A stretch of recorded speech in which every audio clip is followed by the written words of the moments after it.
Welcome to our revision series myself CA Vikalp Gupta. आज से हमारी रिवीजन सीरीज स्टार्ट हो रही है। ये रिवीजन सीरीज 1 होगी जिसमें हम स्टार्ट कर रहे हैं रिवीजन। इसमें कॉन्सेप्चुअल अंडरस्टैंडिंग लेंगे पर्टिकुलर वीडियोस में। देन हमारी नेक्स्ट रिवीजन सीरीज आएगी मार्च में, जो रैपिड रिवीजन होगी। उसमें हम शॉर्ट में लर्न करने की कोशिश करेंगे छोटे वीडियोज में, जिससे आपकी टाइम भी सेव हो। फटाफट वीडियो देख के आप नोट्स को रीड करके और लर्न करके आपका टाइम सेव हो जाएगा उससे। तो इसमें आप कॉन्सेप्चुअल अंडरस्टैंडिंग लेना, देन आप नोट्स को रीड करके उसके बाद आप क्वेश्चन सोल्व करना। सो let's start our revision series. ये फर्स्ट हम स्टार्ट करते हैं प्रोफेशनल एथिक्स से। प्रोफेशनल एथिक्स की 2 वीडियो करेंगे, एक आज ये वीडियो में होगा और आज जो रिमेनिंग होगा वो हमारी नेक्स्ट वीडियो में अपलोड करते हैं। तो let's start with the professional ethics. One more thing, जो भी नोट्स मैं यूज कर रहा हूँ मेरी ऑडिट सिंपलीफायर हैंडबुक है। वो 250 पेजेस की है, फुली कलर्ड नोट्स है। अगर आप कोई बेस्ट नोट्स देख रहे हो, ऑडिट के बेस्ट नोट्स रेफर करना चाहते हो, तो मे बी ये बुक आपके लिए बेस्ट होगी, क्योंकि इसमें मैंने 5 to 7 ईयर के आरटीपी एमटीपी जितने भी एमसीक्यूज थे उन सबको मैंने पॉइंटर्स बना के इसी बुक में इनकॉर्पोरेट कर दिया। आप इसके सैंपल पेजेस भी चेक कर सकते हो, या आप बुक को परचेज करना चाहते हो डिस्क्रिप्शन में लिंक है, आप वहां से कर सकते हो। सो let's start our professional ethics. Professional ethics के मेन चैप्टर में जाने से पहले हम इसका ओवरव्यू लेते हैं, क्योंकि ये चैप्टर काफी बड़ा है और अगर आप इसको ओवरव्यू नहीं लोगे आपको पता नहीं लगेगा कि आपके कौन सा टॉपिक पर्टिकुलर किस टॉपिक के किस हेडिंग के अंदर आप वो टॉपिक्स पढ़ रहे हो, तो वहाँ पे इशू आ जाएगा और आप पर्टिकुलरली क्वेश्चन सही से सोल्व नहीं कर पाओगे। तो इसका एक बार ओवरव्यू ले लेते हैं। पहले तो आता है बेसिक। बेसिक के अंदर क्या क्या आता है? एक तो आता है कोड ऑफ एथिक्स, जो हमारे फंडामेंटल प्रिंसिपल होते हैं, कोड ऑफ एथिक्स होते हैं, इंटीग्रिटी, ऑब्जेक्टिविटी, कॉन्फिडेंशियलिटी, वो सब आती है। फिर उससे रिलेटेड जब आप उसको एथिक्स को कंप्लाई करोगे तो उससे रिलेटेड क्या आता है? हमारे थ्रेड्स क्रिएट होते हैं, तो उस थ्रेड के बारे में बात करेंगे। फिर उससे रिलेटेड थ्रेट को हम एलिमिनेट करते हैं टू और रिड्यूस करते हैं to an acceptable low level. उसके रिगार्डिंग जो जो सेफ गार्ड्स लगाते हैं उसके रिगार्डिंग बात करेंगे। तो ये बेसिक का वन पार्ट हो गया। सेकंड पार्ट क्या आता है? नोक्लार।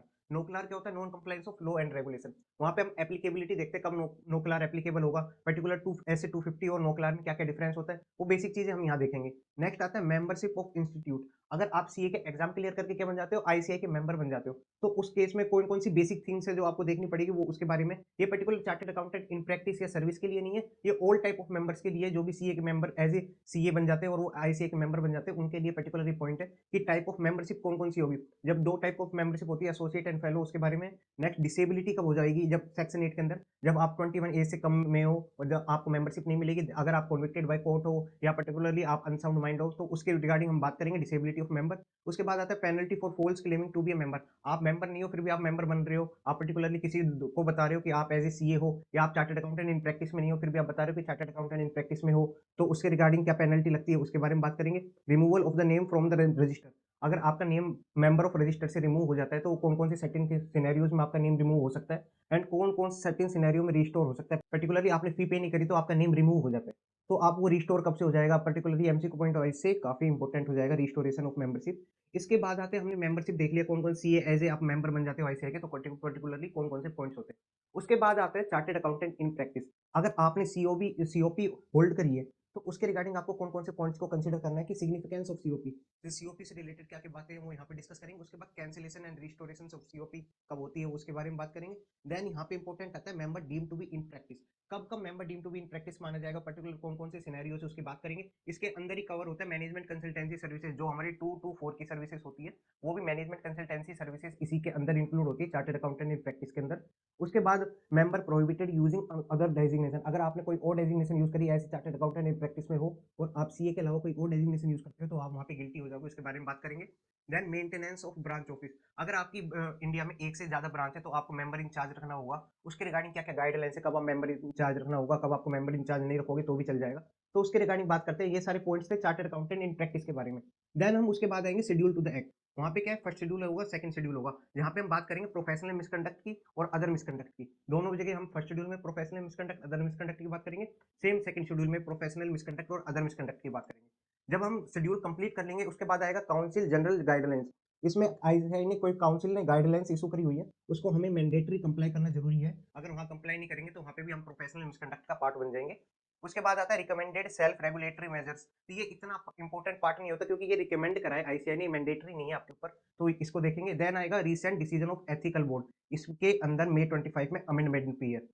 आपके मई 25 में इसमें 10 to 12 पॉइंट्स और ऐड करे हैं आईसीआई ने रिसेंट डिसीजन से, जो एथिकल स्टैंडर्ड बोर्ड के हैं, तो वो हम डिस्कस करेंगे कौन कौन से रिसेंट डिसीजन है। तो इसमें आपका पूरा प्रोफेशनल एथिक्स कवर हो जाएगा। इतने सारे पॉइंट्स हैं हमारे प्रोफेशनल एथिक्स में, तो हमें ध्यान रखना है कि हम कौन से पर्टिकुलर चार्ट के अंदर है। लाइक हम जब बेसिक स्टार्ट करेंगे तो आपको आइडिया होना चाहिए हम अभी बेसिक वाले कॉन्सेप्ट में है, देन हम चार्टेड अकाउंटेंट इन प्रैक्टिस पे आएंगे, देन शेड्यूल पे आएंगे, तो वो सब चीज हम धीरे धीरे कवर करेंगे। तो let's start with the basic. Basic का फर्स्ट पार्ट में आता है fundamental principles. So sir fundamental principle कौन-कौन से होते हैं? Fundamental principle is code of ethics जो हमें as a member CA member को आईसीएआई के जो भी मेंबर्स होते हैं उनको कंप्लाई करना पड़ता है फंडामेंटल प्रिंसिपल्स या कोड ऑफ एथिक्स। कौन-कौन से फंडामेंटल प्रिंसिपल होते हैं? हमारे पास 5 फंडामेंटल प्रिंसिपल होते हैं। Integrity, objectivity, professional competence and due care, professional behaviour, confidentiality. ये हमारे 5 फंडामेंटल प्रिंसिपल होते हैं, इनको हमारा कंप्लाई करना ज़रूरी ही है। जब हम बात करते हैं इंटीग्रिटी की, integrity means straight forward and honest. ऐसा ना हो कि अगर आप क्लाइंट आपका फेक बिल लगा के जीएसटी का क्लेम कर रहे हैं और आप उसको बचाने के लिए हेल्प कर रहे हो, फेक इनवॉइस आप भी क्रिएट कर रहे हो, फेक आप एविडेंस क्रिएट कर रहे हो, तो वहाँ पे आप क्या है, आपकी इंटीग्रिटी कॉम्प्रोमाइज़ हो गई। वहाँ पे क्या है, आपको एसोसिएट नहीं होना कभी भी ऐसी इन्फॉर्मेशन के साथ जो कि मटेरियली फ़ॉल्स है, प्रोवाइड नेग्लिजेंटली है या ओमिट हुई है कोई रिक्वायर्ड इन्फॉर्मेशन।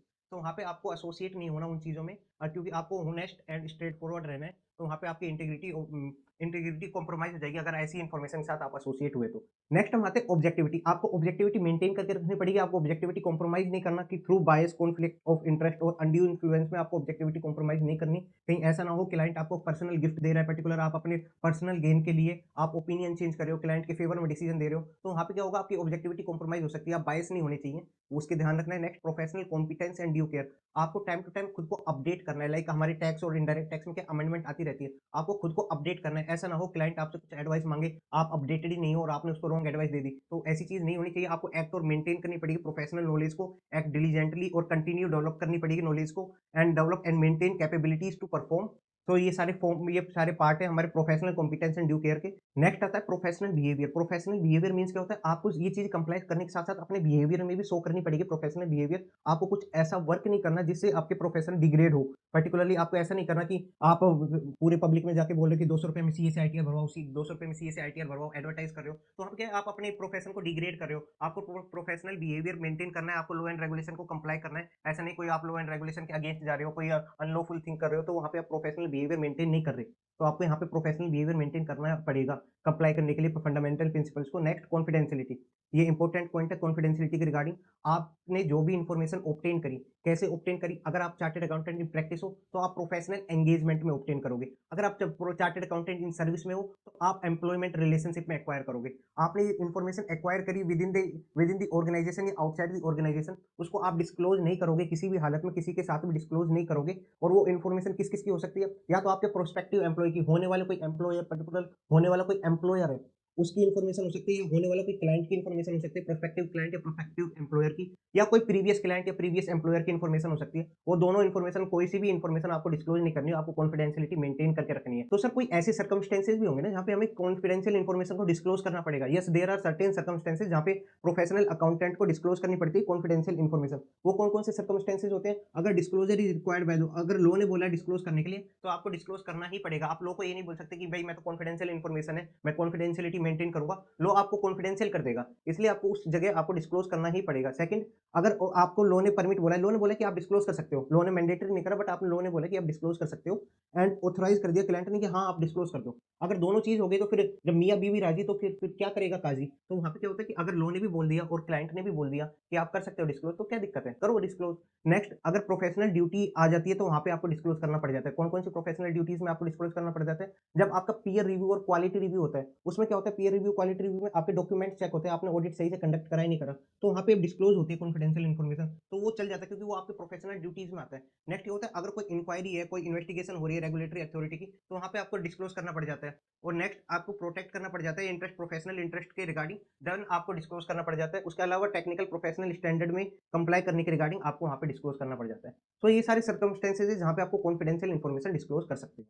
इसके बाद हम आते हैं कि सर कॉन्फिडेंशियल इन्फॉर्मेशन डिस्क्लोज कर रहे हैं बट हम कुछ चीज़ों का तो ध्यान रखेंगे ना कॉन्फिडेंशियल इन्फॉर्मेशन चीज़ों का, जब कॉन्फिडेंशियल इन्फॉर्मेशन डिस्क्लोज करेंगे। यस, कुछ-कुछ इन्फॉर्मेशन का ध्यान रखेगा प्रोफेशनल अकाउंटेंट शुड कंसीडर क्या, कि उस वो जो कॉन्फिडेंशियल इन्फॉर्मेशन डिस्क्लोज कर रहा है उससे किसी का इंटरेस्ट तो अफेक्ट नहीं हो रहा। पर्टिकुलर उसको देखना पड़ेगा किसी का इंटरेस्ट तो अफेक्ट नहीं हो रहा। जो इन्फॉर्मेशन शेयर कर रहा है वो नोन होनी चाहिए, ऐसे नहीं होनी चाहिए कोई दूसरी इन्फॉर्मेशन हो। उसके बाद क्या होगा, प्रपोज्ड टाइप ऑफ कम्युनिकेशन क्या है वो देखेगा। Particular proposed type of communication क्या है और एप्रोप्रिएट रिसिपिएंट के साथ ही कम्युनिकेट करेगा, ऐसे नहीं किसी के भी साथ कम्युनिकेट करेगा। जो एप्रोप्रिएट रिसिपिएंट है सिर्फ उसी के साथ कम्युनिकेट करेगा।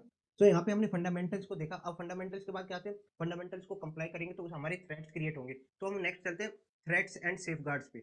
कौन-कौन से थ्रेट्स क्रिएट हो सकते हैं, कौन-कौन से सेफगार्ड्स क्रिएट हो सकते हैं। बट उससे पहले कोई पर्टिकुलर नोट्स है, कोई पर्टिकुलर पॉइंट्स है वो हम डिस्कस कर लेते हैं कि अगर फंडामेंटल आप कंप्लाई कर रहे हो, पर्टिकुलर इंटीग्रिटी का कंप्लाई कर रहे हो, बट इंटीग्रिटी के कंप्लाई करने से आपकी कॉन्फिडेंशियलिटी ब्रीच हो रही है।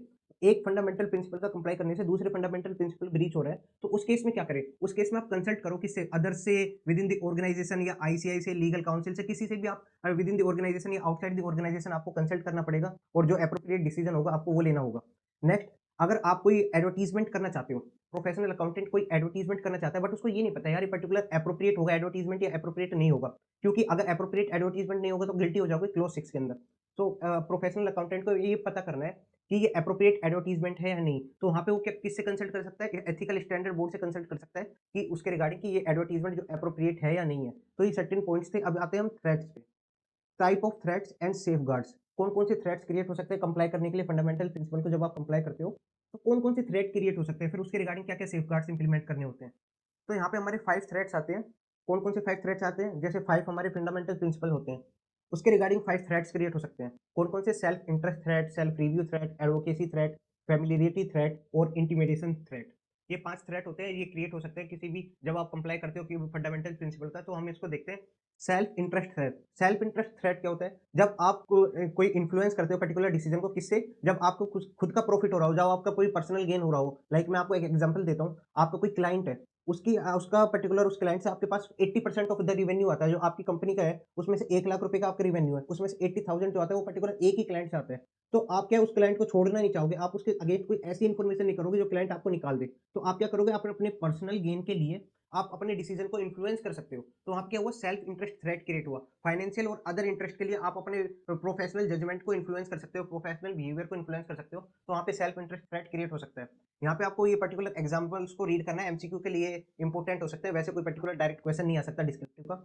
Next we move to the self review threat. Self review threat कब क्रिएट हो सकता है? जब आपने को कोई इन्फॉर्मेशन इवैल्यूएट करनी है, जो इन्फॉर्मेशन आपने ही बनाई है। लाइक आपने प्रीवियस ईयर का ऑडिट करा था, आपको उस पर्टिकुलर ऑडिट को इवैल्यूएट करना है। तो उस केस में क्या हुआ? आप खुद की इन्फॉर्मेशन को इवैल्यूएट कर रहे हो, तो वहाँ पे आप खुद की गलती तो निकालोगे नहीं, तो वहाँ क्या क्रिएट हो जाएगा? Self review threat. जब भी आप professional accountant not appropriately evaluate the result that previously judgement made, जो प्रीवियसली प्रोफेशनल अकाउंटेंट ने जो जजमेंट बनाए थे, पर्टिकुलर जो जजमेंट लिए थे, उसी को इवैल्यूएट करने की बात होगी, तो वहाँ पे वो गलतियाँ नहीं निकालेगा, वहाँ पे सेल्फ रिव्यू थ्रेट आएगा। तो उसके एग्जांपल देख लेना। नेक्स्ट आता है एडवोकेसी थ्रेट। एडवोकेसी थ्रेट क्या होता है? जब आप क्लाइंट को इतना ज़्यादा प्रमोट करने लग जाते हो कि आपकी ऑब्जेक्टिविटी कॉम्प्रोमाइज़ हो जाती है। बाकी सबको ये लगता है कि आप तो क्लाइंट के ही बंदे हो, आप पर्टिकुलरली इंडिपेंडेंट नहीं हो, आप क्लाइंट के ही बंदे हो। आप क्या हुआ? एडवोकेसी थ्रेट आ जाता है कि आप प्रमोट कर रहे हो इंटरेस्ट और शेयर्स ऑफ द क्लाइंट। तो यहाँ पे आपको पर्टिकुलरली एडवोकेसी थ्रेट क्रिएट हो सकता है, तो आपको वो पर्टिकुलर मेंटेन करके रखना है। आपको इतना प्रमोट भी नहीं करना क्लाइंट को जिससे आपकी ऑब्जेक्टिविटी कॉम्प्रोमाइज़ हो जाए। उसके रिगार्डिंग पर्टिकुलर एग्जांपल है वो देख लेना। नेक्स्ट आता है हमारा फैमिलियरिटी थ्रेट। ये कब क्रिएट हो सकता है? लाइक हमारे कोई ऑडिट है, हम फर्म में 10 ईयर्स तक पर्टिकुलर एक ऑर्गेनाइजेशन की ऑडिट कर सकते हैं। उस केस में क्या होता है? हमारे इतने लंबे टाइम तक पर्टिकुलर एक ऑर्गेनाइजेशन की ऑडिट करते हैं, तो हमारे उनके साथ कोई क्लोज रिलेशनशिप बन जाता है, कोई पर्सनल कोई उनके एम्प्लॉयी के साथ हमारा रिलेशनशिप ऐसे हो जाते हैं कि हमारे वहाँ पे फैमिलियरिटी थ्रेट क्रिएट हो सकता है। हम उनके लिए यार सॉफ्ट कॉर्नर आ जाता है, तो हम वहाँ पे अपना डिसीजन को इन्फ्लुएंस कर सकते हैं, तो वहाँ पे फैमिलियरिटी थ्रेट क्रिएट हो सकता है। एग्जाम्पल क्या है इसका? अगर आपका क्लोज और इमीडिएट फैमिली मेंबर्स आपका क्लाइंट है, लाइक ये भी हो सकता है कि आपका जो क्लाइंट है वो आपका इमीडिएट क्लोज फैमिली मेंबर है, तो वहाँ पे आप अपना डिसीजन को इन्फ्लुएंस कर सकते हो, वहाँ पे फैमिलियरिटी थ्रेट क्रिएट हो सकता है। इसमें एक पॉइंट है, अगर क्लोज बिजनेस रिलेशनशिप है, क्लोज बिजनेस रिलेशनशिप है, उस केस में आप फैमिलियरिटी थ्रेट में ही होंगे, उस केस में आप आओगे सेल्फ इंटरेस्ट थ्रेट में, क्योंकि आपका कोई क्लोज बिजनेस रिलेशनशिप है, तो आप उसको छोड़ के जाओगे तो आपका खुद का पर्सनल इंटरेस्ट इफेक्ट होगा, तो वहाँ पे क्या होगा? सेल्फ इंटरेस्ट थ्रेट आएगा। नेक्स्ट आता है इंटिमिडेशन थ्रेट। ये कब क्रिएट हो सकता है? जब आपके जो क्लाइंट है वो आपके ऊपर प्रेशर इतना क्रिएट करे कि आप अपने डिसीजन को इन्फ्लुएंस कर दो। लाइक क्लाइंट आपके ऊपर प्रेशर क्रिएट कर रहा है, या तो आप मेरे फेवर में डिसीजन दो, या फिर मैं आपको यहाँ से रिमूव कर दूंगा ऑडिट पे से, तो वहाँ पे आप क्या है? आप डिसीजन को इन्फ्लुएंस कर सकते हो। या फिर ये केस हो सकता है कि अगर आपने एक्सेप्ट करे कोई क्लाइंट से कोई गिफ्ट, और फिर आपको क्लाइंट आपके ऊपर थ्रेटन कर रहा है कि आपने मुझसे गिफ्ट एक्सेप्ट करा है, या तो आप मुझे मेरे फेवर में डिसीजन दो, नहीं तो अदरवाइज मैं इसको डिस्क्लोज कर दूंगा। तो वहाँ पे क्या होगा कि आपके इंटिमिडेशन थ्रेट क्रिएट हो सकता है, और वहाँ पे आप अपने डिसीजन को इन्फ्लुएंस कर सकते हो। सो हमने क्या क्या देखे कौन कौन से थ्रेट होते हैं? Self interest threat, self review threat, advocacy threat, familiarity threat और इंटिमिडेशन थ्रेट। ये 5 थ्रेट क्रिएट हो सकता है जब भी आप कंप्लाई करोगे फंडामेंटल प्रिंसिपल का।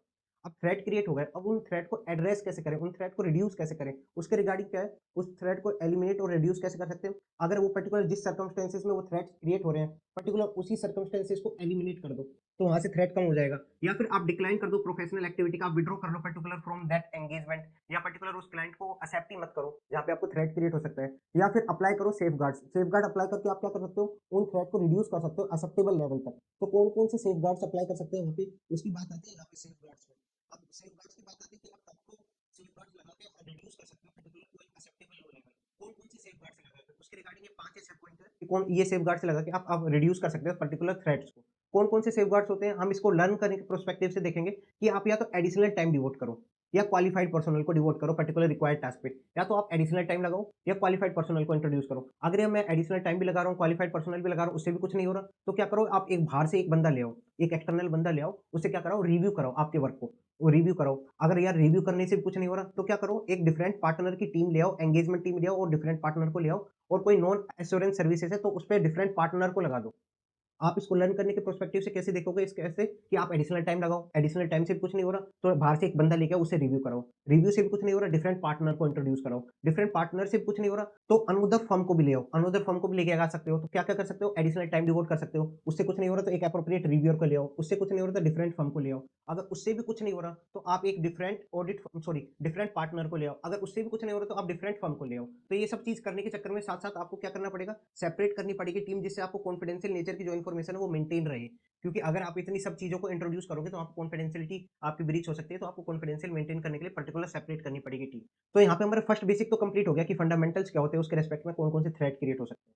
तो उसके आगे चलते हैं non compliance of law and regulation. कब-कब हमारे non compliance of law and regulation हो सकता है? जब आप कोई particular chartered accountant in practice हो या सर्विस में हो, आपको कुछ ऐसी इन्फॉर्मेशन मिली जो कि नॉन कंप्लायंस नो क्लार में रिपोर्ट होनी चाहिए थी। तो वहाँ पे आपको पर्टिकुलर इसका कंप्लायंस करना पड़ेगा, और इसमें एक चीज़ आपको ध्यान रखनी पड़ेगी, इसके अंदर कोई भी पर्सनल मिसकंडक्ट नहीं आता, ओनली एंड ओनली कोई जो भी बिज़नेस का मिसकंडक्ट होगा, उसी में कंप्लाई करना पड़ेगा। ऐसा नहीं है कोई पर्टिकुलर ऑर्गनाइज़ेशन में उसका कोई केएमपी का पर्सनल मिसकंडक्ट है, तो वो यहाँ पे कवर नहीं होगा, वो यहाँ पे ओनली एंड ओनली ऑर्गनाइज़ेशन का मिसकंडक्ट कवर होगा। और इसके साथ-साथ इसमें एप्लीकेबिलिटी कब होगी, मतलब लो क्लास में आप कब-कब रिपोर्ट करोगे? या तो आप चार्टर्ड अकाउंटेंट इन सर्विस हो तो आपको क्या चीज़ देखनी होगी, या चार्टर्ड अकाउंटेंट इन प्रैक्टिस हो तो आपको क्या चीज़ें देखनी होगी?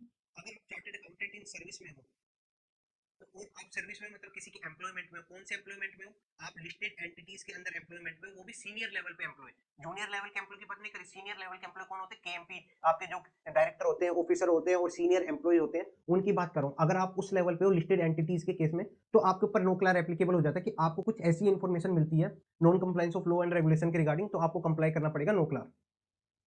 ये तो हो गई सर्विसेज की बात। अब आते हैं प्रैक्टिस की बात। अगर आप चार्टर्ड अकाउंटेंट इन प्रैक्टिस में हो, तो आप क्या करोगे, पर्टिकुलर लिस्टेड एंटिटीज की ऑडिट कर रहे होगे, तो आपके ऊपर नो क्लार एप्लीकेबल हो जाएगा। कब एप्लीकेबल होगा? अगर आप ऑडिट एंगेजमेंट में इन्वॉल्व हो लिस्टेड एंटिटीज की, और उसकी जो नेटवर्थ है वो कितनी है, 250 सीआर से ऊपर है।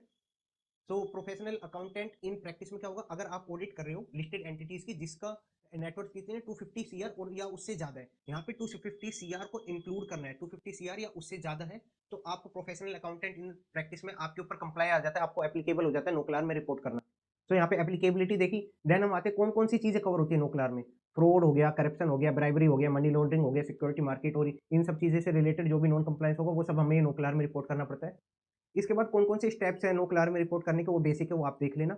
देन नो क्लार और 250 का जो भी डिफरेंस होता है वो भी बिल्कुल बेसिक डिफरेंस है। मैं आपको 1-2 डिफरेंस बता देता हूँ। जो हमारे नो क्लार होते हैं वो किस पे एप्लीकेबल होते हैं, प्रोफेशनल अकाउंटेंट इन सर्विस पे एप्लीकेबल होंगे, प्लस में प्रोफेशनल अकाउंटेंट इन प्रैक्टिस पे, दोनों पे ही एप्लीकेबल होंगे नो क्लार। और जो ऐसे 250 होता है वो कहाँ पे एप्लीकेबल होता है, only and only audit engagement पे एप्लीकेबल होता है। तो ये आपको एक डिफरेंस है, बाकी डिफरेंस आप एक बार देख लेना, बस इसको रीड करने की जरूरत है, उसके आगे कुछ नहीं करना है इसके रिगार्डिंग। नेक्स्ट अब we move to the third part. Third part क्या है, बेसिक का मेंबरशिप ऑफ इंस्टीट्यूट। जहाँ हमने फंडामेंटल्स कवर कर दिए, नो क्लार कवर कर दिया। अब आते हैं मेंबरशिप ऑफ इंस्टीट्यूट। अगर आपने सीए क्लियर कर लिया तो आप आईसीआई के मेंबर बन गए, तो उससे रिलेटेड जो जो इन्फॉर्मेशन है वो यहाँ पे डिस्कस करते हैं। टाइप ऑफ मेंबर, कौन कौन से मेंबर हो सकते हैं, एसोसिएट मेंबर हो सकते हैं और फेलो मेंबर हो सकते हैं। एसोसिएट में कौन आता है, जैसे ही आप सीए क्लियर करोगे तो आप बन जाओगे एसोसिएट मेंबर। तो स्टार्टिंग में क्या बनते हैं हम, एसोसिएट मेंबर। देन हम फेलो मेंबर बनते हैं। फेलो मेंबर कब बन सकते हैं, अगर आप चार्टेड अकाउंटेंट इन प्रैक्टिस में हो और आपको 5 ईयर्स कंटिन्यू हो गए, तो आप फेलो मेंबर्स बन सकते हो। सेकंड केस, अगर आप चार्टर्ड अकाउंटेंट इन प्रैक्टिस में नहीं हो बट आपके पास 5 ईयर की इक्विवेलेंट नॉलेज है, किसके इक्विवेलेंट नॉलेज है, चार्टर्ड अकाउंटेंट इन प्रैक्टिस के, तो आप वहां पे फेलो मेंबर बन सकते हो। इस केस में टाइप ऑफ मेंबरशिप होगी एसोसिएट और फेलो मेंबरशिप। देन हम आते हैं सेक्शन 8। सेक्शन 8 क्या कहता है, डिसेबिलिटी ऑफ मेंबरशिप। कब कब आप आपको मेंबरशिप नहीं मिल सकती, आपकी एज अगर 21 या 21 से कम है देन आपको मेंबरशिप नहीं मिल सकती। वहां पे उस केस में क्या होता है, आप 21 एज अटेन करनी चाहिए पर्टिकुलर मेंबरशिप के रिगार्डिंग। नेक्स्ट क्या होता है, अनसाउंड माइंड हो तो आपको मेंबरशिप नहीं मिल सकती।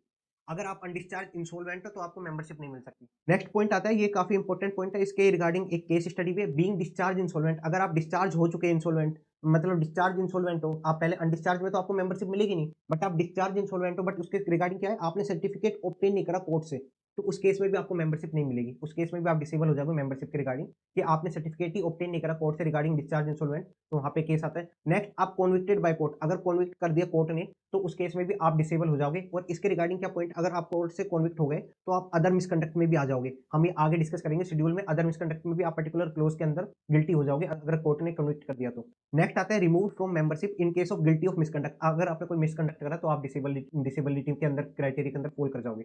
तो ये हमने पॉइंट्स देखे पर्टिकुलर डिसेबिलिटी ऑफ मेंबरशिप के रिगार्डिंग। और पता नहीं मुझे ऐसा क्यों लगता है कि मई 25 में पर्टिकुलर जो बेसिक पार्ट है मेंबरशिप ऑफ इंस्टीट्यूट है वहां से एक 5 मार्क्स का क्वेश्चन आना चाहिए, क्योंकि काफी टाइम हो गया यहाँ से क्वेश्चन नहीं आया और मुझे लगता है कि यहाँ से एक क्वेश्चन आएगा।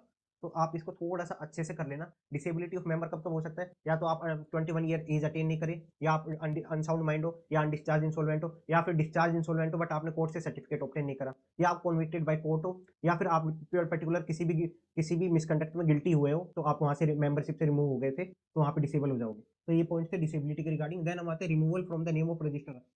आपका नेम कब कब रिमूव हो सकता है मेंबर ऑफ रजिस्टर से, जो मेंबर रजिस्टर होता है उसमें से आपका नेम कब कब रिमूव हो सकता है, या तो आपकी डेथ हो गई तो आपका नेम रिमूव कर देंगे, या आपने खुद ने बोला कि यार मुझे मेंबरशिप नहीं चाहिए, आप मेरा नेम हटा दो, तो आप वहां से आपका नेम हट जाएगा। नेक्स्ट आपने फी प्रिस्क्राइब, जो प्रिस्क्राइब फी होती है जो हम एवरी ईयर फी पे करते हैं उसके रिगार्डिंग आपने पेमेंट नहीं करी तो आपका नेम रजिस्टर ऑफ मेंबर से रिमूव कर देंगे। इसके अलावा अगर आप किसी भी डिसेबिलिटीज के अंदर फाउंड हुए, कौन सी डिसेबिलिटी जो हमने सेक्शन 8 के अंदर अभी डिस्कस करी थी ऊपर, उसमें अगर आप क्राइटेरियम फॉल कर गए तो आपके रजिस्टर ऑफ मेंबर से आपका नेम हट जाएगा। तो ये केसेस में आपका नेम हट सकता है रजिस्टर ऑफ मेंबर से। नेक्स्ट आता है रिस्टोरेशन ऑफ मेंबरशिप। अगर आप मेंबरशिप से हट चुके हैं तो आपको वो मेंबरशिप रिस्टोर कैसे होगी, वो किस केस में हो सकती है, नॉन पेमेंट ऑफ फी में।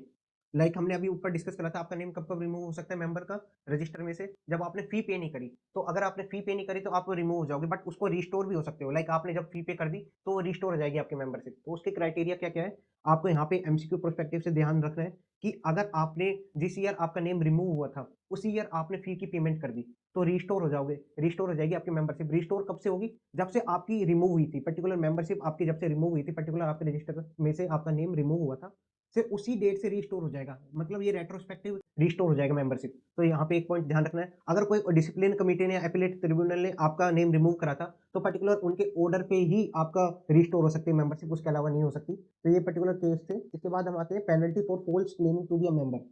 अगर आप मेंबर नहीं हो इंस्टीट्यूट का और आप शो क्या करते हो कि आप मेंबर हो आईसीआई के, तो क्या हो वहाँ पे आप गिल्टी हो जाओगे not being a member of ICI. आपने शो क्या करा कि आप मेंबर ऑफ आईसीआई की, और अगर डेजिग्नेशन यूज करते हो सीए की। ये पर्टिकुलर केस क्या होता है, जब कोई आर्टिकल यूज करता है, मेनली आर्टिकल ही यूज करते हैं। लाइक वो अपनी ईमेल आईडी के आगे पहले से ही सीए यूज कर लेंगे, और लाइक मैं आर्टिकल होता तो मैं अपने नेम के आगे सीए विकल्प गुप्ता यूज करता, तो वहाँ पे मैं गिल्टी हो जाता। अब मैं सीए नहीं हूँ, मैं मेंबर ऑफ आईसीआई नहीं हूँ, देन ऑल्सो मैं डेजिग्नेशन यूज कर रहा हूँ पर्टिकुलरली, या रिप्रेजेंट कर रहा हूँ, मैं आईसीआई का मेंबर हूँ, तो वहाँ पे मैं गिल्टी हो जाऊंगा। या फिर क्या होगा, अगर आप आईसीआई के मेंबर हो बट आप सीओपी ऑब्टेन नहीं करा कि फिर भी आप क्या दिखा रहे हो, आप चार्टेड अकाउंटेंट इन प्रैक्टिस में हो, आप ऐसा शो कर रहे हो कि आप प्रैक्टिस में हो बल्कि आपके पास सीओपी नहीं है फिर भी, तो उस केस में गिल्टी हो जाओगे। उस केस में पेनल्टी क्या होगी, फर्स्ट पेनल्टी तो होगी 1000 रुपीज। इसके बाद हम आते हैं, अगर आपकी सेकंड सब्सिक्वेंट पेनल्टी लग जाती है तो उस केस में आपकी 5000 की पेनल्टी हो सकती है, और उसके साथ साथ आपको जेल हो सकती है। जेल कितनी, अप टू 6 मंथ तक, 6 महीने तक की जेल हो सकती है। अगर आपकी सब्सिक्वेंट आप कन्विक्ट हुए पर्टिकुलर उसी केस में तो आपको 6 मंथ की जेल प्लस में 5000 की पेनल्टी हो सकती है। अगर आप पे नहीं करा, आपने फाइन को पे नहीं करा तो आपको 3 मंथ की जेल हो सकती है। जहाँ पे आपको लाइक 1000 की पेमेंट करनी थी, आपने 1000 की पेमेंट नहीं करी तो आपको 3 मंथ तक की जेल और हो सकती है। सो ये पॉइंट था पेनल्टी रिगार्डिंग, जब भी आप मेंबर नहीं हो आईसीआई के, मेंबर हो पर्टिकुलर सीओपी ऑब्टेन नहीं करा और एज ए सीओपी आप शो कर रहे हो कि आप चार्टेड अकाउंटेंट इन प्रैक्टिस में हो, तो यहाँ पे आप गिल्टी हो जाओगे। सो हमने अभी बेसिक को कवर कर लिया। देन हम आते हैं चार्टेड अकाउंटेंट इन प्रैक्टिस। यहीं से हमारा मेन प्रोफेशनल एथिक्स स्टार्ट होता है, और ये काफी इंपॉर्टेंट है चार्टेड अकाउंटेंट इन प्रैक्टिस, क्योंकि इसके अंदर छोटे छोटे ऐसे पॉइंट है जहां से आईसीआई केस स्टडीज बनाती है। तो इसको हम थोड़ा सा अच्छे से और डिटेल और टेक्निकल टर्म्स पे अच्छे से कवर करते हैं इसको। आपके चार्टर्ड अकाउंटेंट इन प्रैक्टिस कब कहा जाएगा आपको, जब आपके पास मेंबरशिप होगी इंस्टीट्यूट की, उसके साथ साथ आप सीओपी होल्ड करते हो। मेंबरशिप के साथ साथ आप सीओपी भी होल्ड करोगे तो आपको क्या बोला जाएगा, चार्टर्ड अकाउंटेंट इन प्रैक्टिस। तो इसमें सर हमारी सिग्निफिकेंस क्या है, सीओपी होल्ड करने की सिग्निफिकेंस क्या है। इसकी एक सिग्निफिकेंस ये है, अगर आप प्रैक्टिस में नहीं हो तो आप असाइनमेंट एक्सेप्ट नहीं कर सकते जो chartered accountant in practice accept कर सकता है। तो एक तो ये सिग्निफिकेंस है। और इसके अलावा एक चार्टर्ड काउंसिल का एक पर्टिकुलर व्यू है इसके रिगार्डिंग, कि अगर आप एक बार मेंबर ऑफ इंस्टीट्यूट बन जाते हो, लाइक आप इंस्टीट्यूट के मेंबर बन जाते हो एक बार, once you become the member of institute he is bound by the provision of CA Act। मतलब जब भी आप एक बार मेंबर बन जाते हो इंस्टीट्यूट के तो आप सीए एक्ट के बाउंड हो जाते हो, आपको कंप्लाई करना ही पड़ेगा सीए एक्ट में। और उसमें पर्टिकुलर क्या पॉइंट लिखा है काउंसिल ने, कि अगर आप अपीयर होते हो इनकम टैक्स ट्रिब्यूनल में as a income tax representative after becoming a member of institute, it means आप सीए बनने के बाद आप इनकम टैक्स ट्रिब्यूनल में अपीयर होते हो। सो आप सिर्फ एज ए सीए की कैपेसिटी में अपीयर हो सकते हो उसके बाद। किसी और कैपेसिटी में अपीयर नहीं हो सकते। लाइक आप एक बार सीए बन गए और आप इनकम टैक्स ट्रिब्यूनल में अपीयर हो गए as a income tax representative, तो उसके बाद एज ए सीए ही अपीयर हो सकते हो, वहां पे किसी और कैपेसिटी में अपीयर नहीं हो सकते। Like if he suspended from the practice then वो कोई अदर कैपेसिटी में वो अपीयर नहीं हो सकता। ये पर्टिकुलर पॉइंट क्या मैं आपको एक एग्जांपल से समझाता हूँ। लाइक एक ए पर्टिकुलर ए बंदा है, पर्टिकुलर एक ए पर्सन है, वो क्या है, उसके पास क्या है, सीए की डिग्री है, सीए आईपी भी है, साथ साथ वो क्या है, एडवोकेट भी है। तो उसने क्या करा, सीए की डिग्री ऐसे प्रैक्टिस कर रहा है, पर्टिकुलर एडवोकेट की डिग्री से प्रैक्टिस नहीं कर रहा, वो सीए की डिग्री से प्रैक्टिस कर रहा है। और वो सीए बनने के बाद क्या हुआ, इनकम टैक्स ट्रिब्यूनल में अपीयर हुआ है कई बार। उसके बाद आईसीए ने क्या करा, उसका नेम मेंबरशिप से हटा दिया, उसने कुछ मिसकंडक्ट करा, उसका नेम मेंबरशिप से हटा दिया। अब एक क्या सोचता है कि यार मैं एडवोकेट बन के, एडवोकेट की प्रैक्टिस की डिग्री लेके मैं इनकम टैक्स ट्रिब्यूनल में अपीयर हो जाता हूँ। तो वहां पे ए अपीयर नहीं हो सकता उस केस में। अगर आप एज ए सीए कभी अपीयर हो चुके हो इनकम टैक्स ट्रिब्यूनल में, तो आप एज ए सीए ही अपीयर हो सकते हो, उसके बाद किसी और कैपेसिटी में अपीयर नहीं हो सकते। लाइक यहाँ पे एडवोकेट की कैपेसिटी में वो कभी भी इनकम टैक्स ट्रिब्यूनल में अपीयर नहीं हो सकता। तो काउंसिल का ये व्यू है, और ये पर्टिकुलर थोड़ा सा अलग व्यू है और काफी इंपॉर्टेंट पॉइंट है, इसके ऊपर केस स्टडी बन सकती है। और इसका एक और एग्जांपल ये हो सकता है कि पर्टिकुलर एक सस्पेंडेड सीए है, वो डेटा प्राइवेसी कंसल्टेंट बन के वेरियस अथॉरिटीज में अपीयर हो रहे हैं। लाइक वो जो पहले सीए था, जब वो as a data privacy consultant नहीं था, वो after suspended data privacy consultant का काम कर रहा है और वेरियस अथॉरिटीज में अपीयर हो रहा है। तो वहाँ पे कोई भी दिक्कत नहीं है वहाँ पे, क्योंकि एज ए सीए वो चीज नहीं कर रहा था पहले वो, तो वहाँ पे कोई भी गिल्टी नहीं है, वहाँ पे वो एक्सेप्टेड है, कोई दिक्कत नहीं आएगी वहाँ पे। और इसमें एक और ये केस बन सकता है कि आप सीए बने और आप कभी इनकम टैक्स ट्रिब्यूनल में अपीयर ही नहीं हुए, फिर आपको मेंबरशिप से आपको रिमूव कर दिया आईसीए ने कोई मिसकंडक्ट पे, देन आप किसी और कैपेसिटी में अपीयर होना चाहते हो इनकम टैक्स ट्रिब्यूनल में, हाँ वहाँ पे आप अपीयर हो सकते हो, क्योंकि आप एज ए सीए कभी अपीयर ही नहीं हुए इनकम टैक्स ट्रिब्यूनल में, तो उस केस में चल जाएगा। सो ये पर्टिकुलर पॉइंट है काउंसिल के व्यू के रिगार्डिंग। उसके बाद हम चलते हैं cancellation and restoration of COP. कब कब कैंसिल हो सकती है, कब कब रिस्टोर हो सकती है, ये सब बेसिक पॉइंट है। जब आप खुद रिमूव होना चाहते हो, आपने खुद ने बोला मेरे सीओपी रिमूव कर दो, तो उस केस में हो सकती है। या आपने फी को पे नहीं करा, फी कब तक पे करनी होती है, 30 सितंबर तक फी पे करनी होती है, और आपने क्या सोचा कि मैं फी पे नहीं करी आपने, तो आईसीआई आपकी सीओपी को रिमूव कर देगा, और वो रिस्टोर भी हो जाएगा जब आप फी पे करोगे। और रिस्टोर कब से हो जाएगा, जब से वो कैंसिल हुई थी आपकी सीओपी, तभी से वो रिस्टोर हो जाएगा। ये तो बेसिक पॉइंट है। इसके बाद आते हैं member deem to be in practice. कब कब member deem to be in practice होगा, और ये इंपॉर्टेंट पॉइंट है। इसमें भी मेन जो इंपॉर्टेंट है वो 2 to 4 की सर्विसेज है, जो हम आगे डिस्कस करेंगे। Member deem to be in practice कब कब कंसीडर होगा, जब वो ऐसा वर्क करेगा जो सीए आईपी वर्क करते हैं। कौन कौन सा वर्क, प्रिपरेशन ऑफ और auditing verification of financial transactions, books, accounting records, जो भी ये चीज वेरिफिकेशन, जो भी चार्टर्ड अकाउंटेंट इन प्रैक्टिस का काम होता है, आप वो वर्क करोगे तो member deem to be in practice consider करे जाओगे।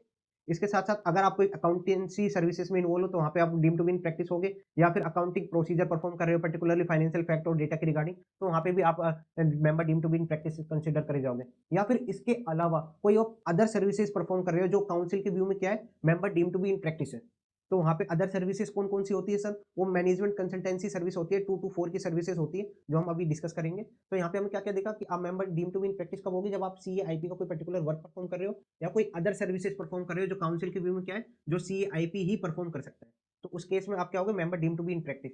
इसमें 2 पॉइंट और आते हैं कि अगर आप सैलरीड एम्प्लॉय हो, एम्प्लॉय किसके, सीए इन प्रैक्टिस के एम्प्लॉय हो, लाइक आप अपने पर्टिकुलर फर्म है, सीए की फर्म है, उसमें आप एम्प्लॉय हो एज ए सैलरीड एम्प्लॉय, तो आपको माना जाएगा deem to be in practice for limited purpose, only and only for limited purpose के लिए आपको deem to be in practice माना जाएगा। वो पर्पस क्या होगा कि to training the article assistant, जब भी आप आर्टिकल को ट्रेन करोगे, सिर्फ उसी पर्पस के लिए आपको member deem to be in practice माना जाएगा, अदरवाइज आप member deem to be in practice नहीं कंसीडर करोगे। एंड इसका एक और पॉइंट है कि अगर आप आर्म्ड फोर्सेस या आर्मी ज्वाइन करते हो, या आर्मी में सर्व करके आते हो, तो वहाँ पे भी आपको member deem to be in practice माना जाएगा, वहाँ पे भी उस केस में भी member deem to be in practice माना जाएगा। तो आपको ये 2 पॉइंट याद रखना है। अगर आप सैलरीड एम्प्लॉय हो किसी भी चार्टर्ड अकाउंटेंट इन प्रैक्टिस के, तो वहाँ पे आप लिमिटेड पर्पस के लिए deem to be in practice होगी। क्यों उनसे लिमिटेड पर्पस के लिए, जब आप ट्रेन करे हो आर्टिकल असिस्टेंट्स को। सेकंड क्या, अगर आप आर्मी में पर्टिकुलर सर्व करके आ रहे हो, तो वहाँ पे भी member deem to be in practice माना जाएगा। तो ये तो पॉइंट हो गए regarding deem to be in practice. अब कौन कौन सी अदर सर्विसेज है, वो आती है 2 to 4, section 2 to 4 management consultancy services. इसके अंदर आईसीआई ने काफी सर्विसेज को इंट्रोड्यूस करा हुआ है कि अगर आप ये सर्विसेज परफॉर्म करते हो, तो आपको हम मानेंगे चार्टर्ड अकाउंटेंट इन प्रैक्टिस की ही सर्विसेज आप परफॉर्म कर रहे हो, और वहाँ पे आप गिल्टी नहीं होगे। तो कौन कौन सी सर्विसेज है, वो मैंने एक सेग्रीगेट करा हुआ है कि लाइक अगर आप बिग वर्क परफॉर्म कर रहे हो, सर बिग वर्क क्या होता है, बिजनेस पॉलिसी बनाना। यहाँ पे आप बिजनेस पॉलिसी बना रहे हो, कॉर्पोरेट प्लानिंग कर रहे हो, मतलब बड़े बड़े वर्क कर रहे हो जो आप, तो उस केस में क्या होगा, आप हम मान के चलेंगे member deem to be in practice के काम कर रहे हो आप, कोई दिक्कत नहीं है इसमें भी। या फिर आप वर्क कर रहे हो related to planning, management, accounting, costing, manage, ये क्या कौन कौन से वर्क होते हैं, या तो कैपिटल स्ट्रक्चर प्लानिंग कर रहे हो, या वर्किंग कैपिटल मैनेजमेंट कर रहे हो, इन्वेंट्री मैनेजमेंट कर रहे हो, तो ये सब काम करोगे तो यहाँ पे भी member deem to be in practice माना जाएगा। इसके बाद चलते हैं preparing report, budget and statement. अगर ये चीज वर्क, इस चीज का वर्क करते हो, क्या क्या प्रिपेयरिंग करते हो, cash budget, cash flow, financial statement, projected report, तो इस केस में भी क्या होगा, member deem to be in practice माना जाएगा। इसके बाद आता है important point recruitment and incentive का। ये क्या पॉइंट बोलता है, अगर आप एक रिक्रूटमेंट करते हो एम्प्लॉय के रिगार्डिंग और उसका सिलेक्शन एंड रिक्रूटमेंट करते हो एम्प्लॉय का, तो उस केस में भी member deem to be in practice माना जाएगा। ये थोड़ा सा अलग पॉइंट है और यहाँ पे भी चार्टर्ड अकाउंटेंट इन प्रैक्टिस ये सर्विस परफॉर्म कर सकता है। क्या? Selection and recruitment of employees, और उसके साथ साथ आप उनको क्या कंडक्ट करते हो ट्रेनिंग प्रोग्राम, तो वो भी चार्टर्ड अकाउंटेंट इन प्रैक्टिस का ही पार्ट माना जाएगा, member deem to be in practice माना जाएगा। और उसके साथ साथ आप इंसेंटिव प्लान को एग्जीक्यूट करते हो, पर्टिकुलर वेज इंसेंटिव प्लान को एग्जीक्यूट करते हो, सेट करते हो, तो वहाँ पे भी आप member deem to be in practice माना जाएगा। ये 2 पॉइंट काफी इंपॉर्टेंट है क्योंकि मेनली ये services chartered accountant practice perform नहीं करता, बट आप अगर आप परफॉर्म करोगे भी तो भी आप member deem to be in practice माने जाओगे। तो यहाँ तक हमने मेजर जो भी सर्विसेज चेक करी वो सारे deem to be in practice की सर्विसेज थी। इसके बाद भी कौन-कौन सी सर्विसेज बचती है, या कोई और ऑडिट करते हो, management audit, quality audit, market research या डिमांड स्टडीज करते हो, तो सारे deem to be in practice का पार्ट होगा। अब आता है इंपॉर्टेंट पॉइंट, कौन-कौन से, अगर आप consultation, adviser, insolvency professional, registrar, valuer, ये सारी सर्विसेज परफॉर्म करते हो तो ये भी चलती है। इसमें 2 सर्विसेज काफ़ी इंपॉर्टेंट है, कौन-कौन सी? अगर आप एक्ट कर रहे हो रजिस्टर्ड वैल्यूअर तो वो अलाउड है, आप कर सकते हो registered valuer as a act कर सकते हो। बट वहाँ पे पर्टिकुलर किस चीज़ के लिए? Only and only companies act के लिए रजिस्टर्ड वैल्यूअर कर सकते हो। ऐसा लिखा हुआ है कि only and only companies act के लिए, और कंपनीज़ एक्ट में क्या लिखा है? Valuation of shares and business. आप अगर कोई पर्टिकुलर वैल्यूएशन ऑफ शेयर्स कर रहे हो, वैल्यूएशन ऑफ बिज़नेस कर रहे हो, तो वहाँ पे आप रजिस्टर्ड वैल्यूअर एक्ट कर सकते हो, कोई दिक्कत नहीं है, member deemed to be in practice माना जाएगा। बट उस केस में अगर आप प्लांट एंड मशीनरी का वैल्यूएशन कर रहे हो, तो वहाँ पे आप गिल्टी हो जाओगे। तो कभी भी केस स्टडी में ऐसा है कि valuation of plant and machinery का एज एक्ट कर रहा है एज ए रजिस्टर्ड वैल्यूअर, तो वहाँ पे गिल्टी हो जाओगे। सिर्फ और सिर्फ वैल्यूएशन ऑफ बिजनेस और वैल्यूएशन ऑफ शेयर, इन दो का ही as a registered valuer act कर सकते हो, वहाँ पे कोई दिक्कत नहीं आएगी, बट प्लांट एंड मशीनरी की वैल्यूएशन नहीं करोगे। उसके बाद क्या है? Act as a adviser and consultant to an issue of security. ये आप सर्विस परफॉर्म करोगे तो यहाँ पे भी member deem to be in practice माना जाएगा, बट इसमें एक पर्टिकुलर क्या पॉइंट है, आप यहाँ पे इंक्लूड कर सकते हो ड्राफ्टिंग ऑफ प्रोस्पेक्टर, आप एडवाइस भी कर सकते हो किसके regarding? Selection of broker and underwriter. आप ब्रोकर एंड अंडरराइटर के रिगार्डिंग एडवाइस कर सकते हो, आप पर्टिकुलर वो वर्क परफॉर्म नहीं कर सकते। कौन सा work? CIP is not permitted to undertake the portfolio management services, underwriting services, broking services. आप ना ही पोर्टफोलियो सर्विसेज प्रोवाइड कर सकते हो, ना ही ब्रोकिंग सर्विसेज प्रोवाइड कर सकते हो, ना ही अंडरराइटिंग सर्विसेज प्रोवाइड कर सकते हो, बट आप उसके रिगार्डिंग एडवाइस कर सकते हो। एडवाइस में कोई दिक्कत नहीं है, बट आप ये सर्विसेज परफॉर्म नहीं करोगे, अदरवाइज आप गिल्टी हो जाओगे। तो ये सर्विसेज आपको याद रखना है। पर्टिकुलर आप valuation of plant and machinery नहीं कर सकते, ना ही आप portfolio management services, underwriting services, broking services perform कर सकते हो। ये आपको याद रखना है। इसके बाद और कौन-कौन से पॉइंट्स है कि आप एक्ट कर रहे हो as a registrar to the issue, वो चल जाएगा, रिकवरी कंसल्टेंट चल जाएगा, इंसॉल्वेंसी प्रोफेशनल चल जाएगा, या कोई एडमिनिस्ट्रेशन सर्विसेज परफॉर्म कर रहे हो, तो उन सब केसेस में चल जाएगा, वहाँ पे कोई दिक्कत नहीं आएगा, वहाँ पे deem to be in practice ही माना जाएगा। तो यहाँ पे हमने क्या कवर करा? मैनेजमेंट कंसल्टेंसी सर्विसेज कौन-कौन सी होती है जहाँ पे deem to be in practice cover कर माना जाता है। तो उसको मैंने काफ़ी सेग्रीगेट पॉइंट्स में लिखा हुआ है कि पर्टिकुलर एक सेग्रीगेट करके लिखा है इतने सारे पॉइंट्स को, जिससे आप इजीली लर्न भी कर पाओ, और कौन-कौन से पॉइंट पे आपको फोकस रखना है वो सब मैंने बताया। नाउ हम आते हैं रेगुलेशन 191 ऑफ सीए रेगुलेशन। ये पर्टिकुलर क्या कहता है कि यहाँ पे भी इन पर्टिकुलर सिनेरियोस बताए हुए हैं, इन केसेस में आप member deem to be in practice consider करे जाओगे। कौन-कौन से पॉइंट में member deem to be in practice consider करे जाओगे? जब आप एक्ट करते हो as a liquidator, trustee, executor, administrator, arbitrator, तो इन सब सर्विसेज में क्या होगा? Deem to be in practice माना जाएगा। इसके साथ-साथ आप एक्ट करते हो as a representative of tax और finance matter, tax appointment by the government, act as a secretary. इसका मैं एक आपको एग्जांपल देता हूँ कि दिल्ली मेट्रो में आपको गवर्नमेंट ने आपको अपॉइंट करा है act as a secretary for the finance matter और टैक्स मैटर, तो वहाँ पे वो आप कर सकते हो, कोई दिक्कत नहीं है, वहाँ पे member deem to be in practice माना जाएगा। बट इसके आगे एक पर्टिकुलर पॉइंट है, वो आपको लिखने इस बुक में ही लिखना है कि unless salary cum full time employment, मतलब जब आप ये पर्टिकुलर ये एक्सेप्ट करते हो ये पोजीशन और वहाँ पे salary cum full time employment पे वर्क करते हो, तो वहाँ पे member deem to be in practice consider नहीं करोगे, अदरवाइज आप member deem to be in practice consider करोगे। तो ये रेगुलेशन 191 थी। इसके बाद आता है सेक्शन 25 जो हमारा बेसिक पॉइंट है, उसमें क्या बोलता है कि no company shall practice as a CA. वहाँ पे होता है कोई भी कंपनी प्रैक्टिस नहीं कर सकती एज ए सीए, और ना ही कोई एलएलपी जिसमें पार्टनर क्या है? कंपनी है। एक एलएलपी है उसके अंदर पार्टनर है एक कंपनी, तो उस केस में वो पर्टिकुलर एलएलपी भी डिस्क्वालीफाई हो जाएगी एज ए प्रैक्टिस करने के लिए, वो भी एंगेज नहीं हो सकती प्रैक्टिस में। तो ना ही कोई कंपनी प्रैक्टिस कर सकती है एज ए सीए, ना ही एलएलपी जिसका पार्टनर कंपनी है वो प्रैक्टिस कर सकती है एज ए सीए। बट इसके अंदर पर्टिकुलर एक एक्सेप्शन है जो हम आगे देखेंगे, काउंसिल काउंसिल गाइडलाइंस का, क्या? चैप्टर 17। तो वो मैं आगे बताऊंगा कि कौन सी सिचुएशन में एज ए कंपनी एक्ट कर सकती है as a chartered accountant in practice, वहां पे कोई दिक्कत नहीं होगी, वो मैं आगे डिस्कस करेंगे काउंसिल गाइडलाइंस में।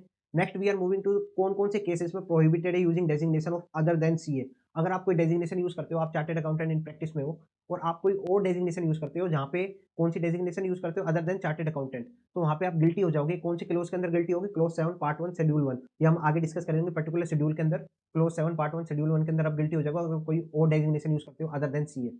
इसके बाद आता है मेंटेनेंस ऑफ ब्रांच ऑफिस। ये मेंटेनेंस ऑफ ब्रांच ऑफिस के रिलेटेड कब पॉइंट क्रिएट होता है? जब आपके इंडिया के अंदर एक या एक से ज्यादा ऑफिस है, तो वहाँ पे क्या है, आपको हर ऑफिस में सेपरेट चार्ज ऑफ मेंबर को बैठाना ही पड़ेगा।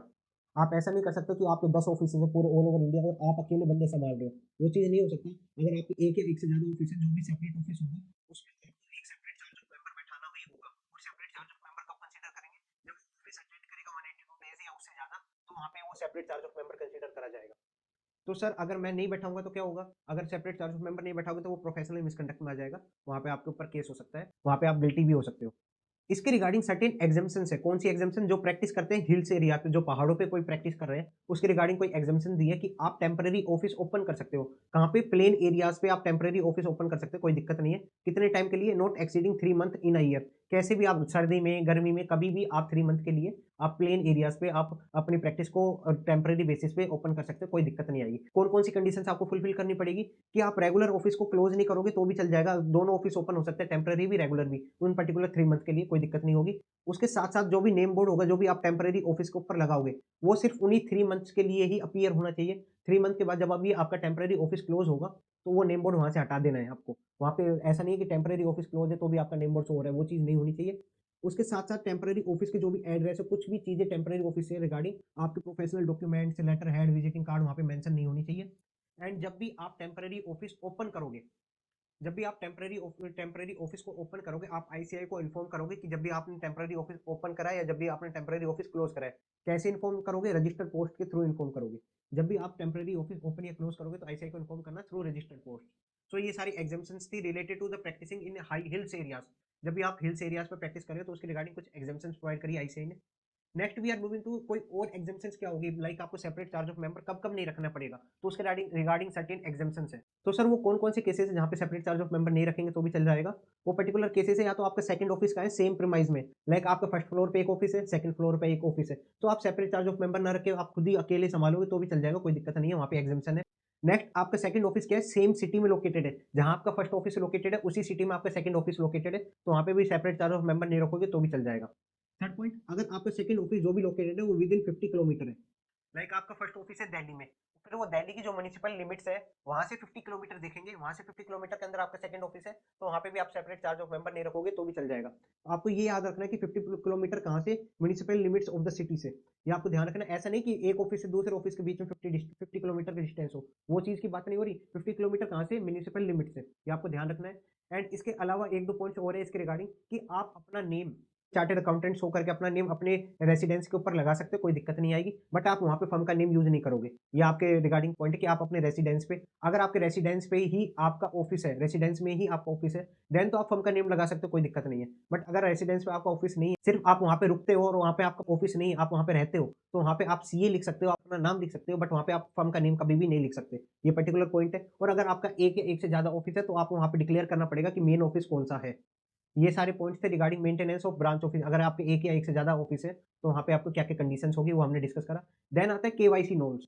केवाईसी नॉर्म्स से हमारे जब भी कोई सीए कोई एंगेजमेंट को एक्सेप्ट करता है, ये सारी केवाईसी उसको लेनी होगी। कौन-कौन सी केवाईसी? नो योर कस्टमर की कौन-कौन सी चीजें लेनी होगी? अगर जनरल इन्फॉर्मेशन क्या होती है, अगर आप फर्म हो या इंडिविजुअल हो तो आपको ये इन्फॉर्मेशन लेनी होगी, क्या name and address of individual, copy of pan, business description, ये सारी चीजें आप बेसिक है, आप देख लेना कि कौन-कौन सी इन्फॉर्मेशन लेनी होगी। बट अगर आप कोई कंपनी को एंगेज होते हैं, कोई कंपनी को आपका क्लाइंट बनता है, तो उस केस में जनरल के साथ-साथ आपको ये सारी इन्फॉर्मेशन भी लेनी होगी कंपनी से रिलेटेड।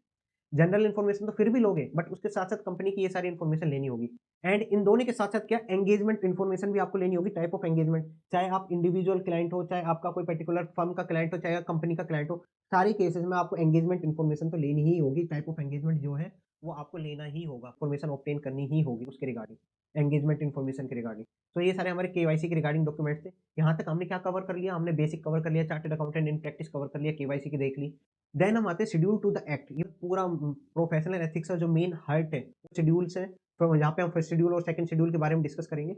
और फर्स्ट शेड्यूल के अंदर 19 क्लोजेस हैं, सेकंड शेड्यूल के अंदर 15 क्लोजेस हैं, तो ये हम डिस्कस करेंगे आगे। और फर्स्ट शेड्यूल के अंदर कितने पार्ट हैं? 4 पार्ट्स हैं, जिसमें से जो फर्स्ट 3 पार्ट हैं वो प्रोफेशनल मिसकंडक्ट के हैं, और जो फोर्थ पार्ट है वो अदर मिसकंडक्ट के हैं।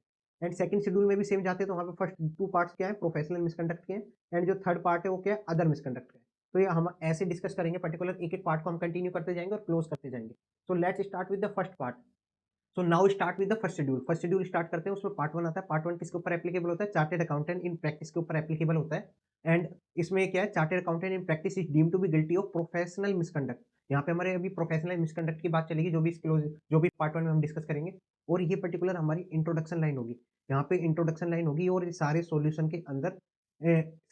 के अंदर जब भी आप पार्ट 1 के रिगार्डिंग क्लोज़ जो भी पुट करोगे, वहाँ पे आपको पहले ही इस लाइन से ही स्टार्ट करना पड़ेगा। ये हमारी इंट्रोडक्शन लाइन होगी सारे सॉल्यूशंस की।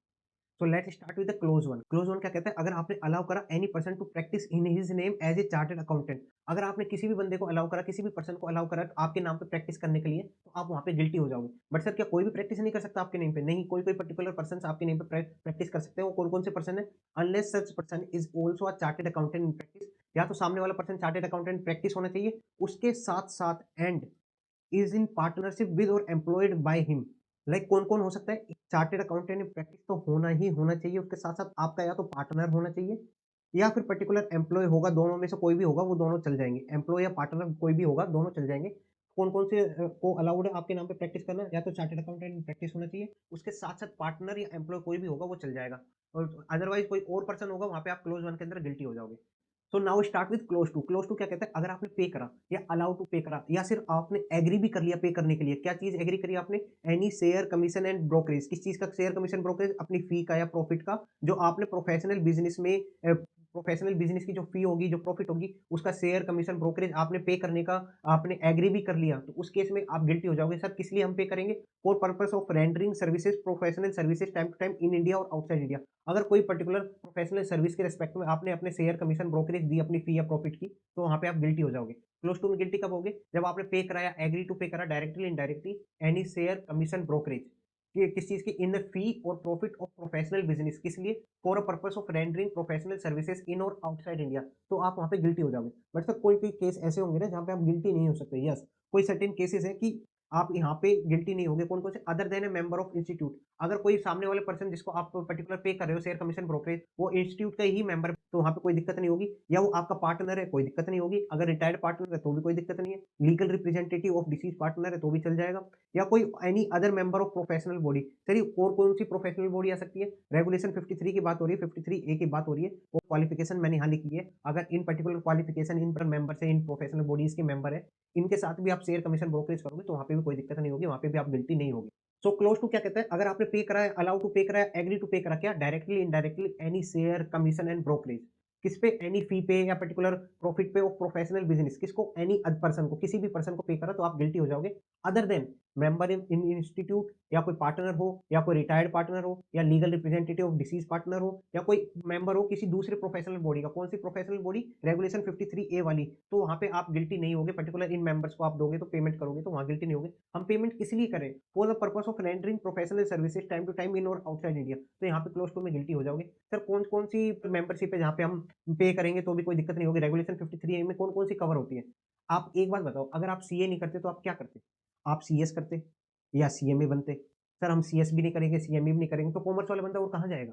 या तो वो एडवोकेट बन जाएगा, एलएलबी कर लेगा, एमबीए कर लेगा। ये 3 ही तो ऑप्शंस हैं हमारे पास। पहले या तो सीए देखते हैं, या सीएस देखते हैं, सीएमए देखते हैं। उसके अलावा क्या करते हैं? या तो एडवोकेट बन जाते हैं, एलएलबी कर लेते हैं, एमबीए कर लेते हैं। सर हम ये सब नहीं करेंगे, तो मतलब आप साइंस फील्ड में क्या-क्या आएगा?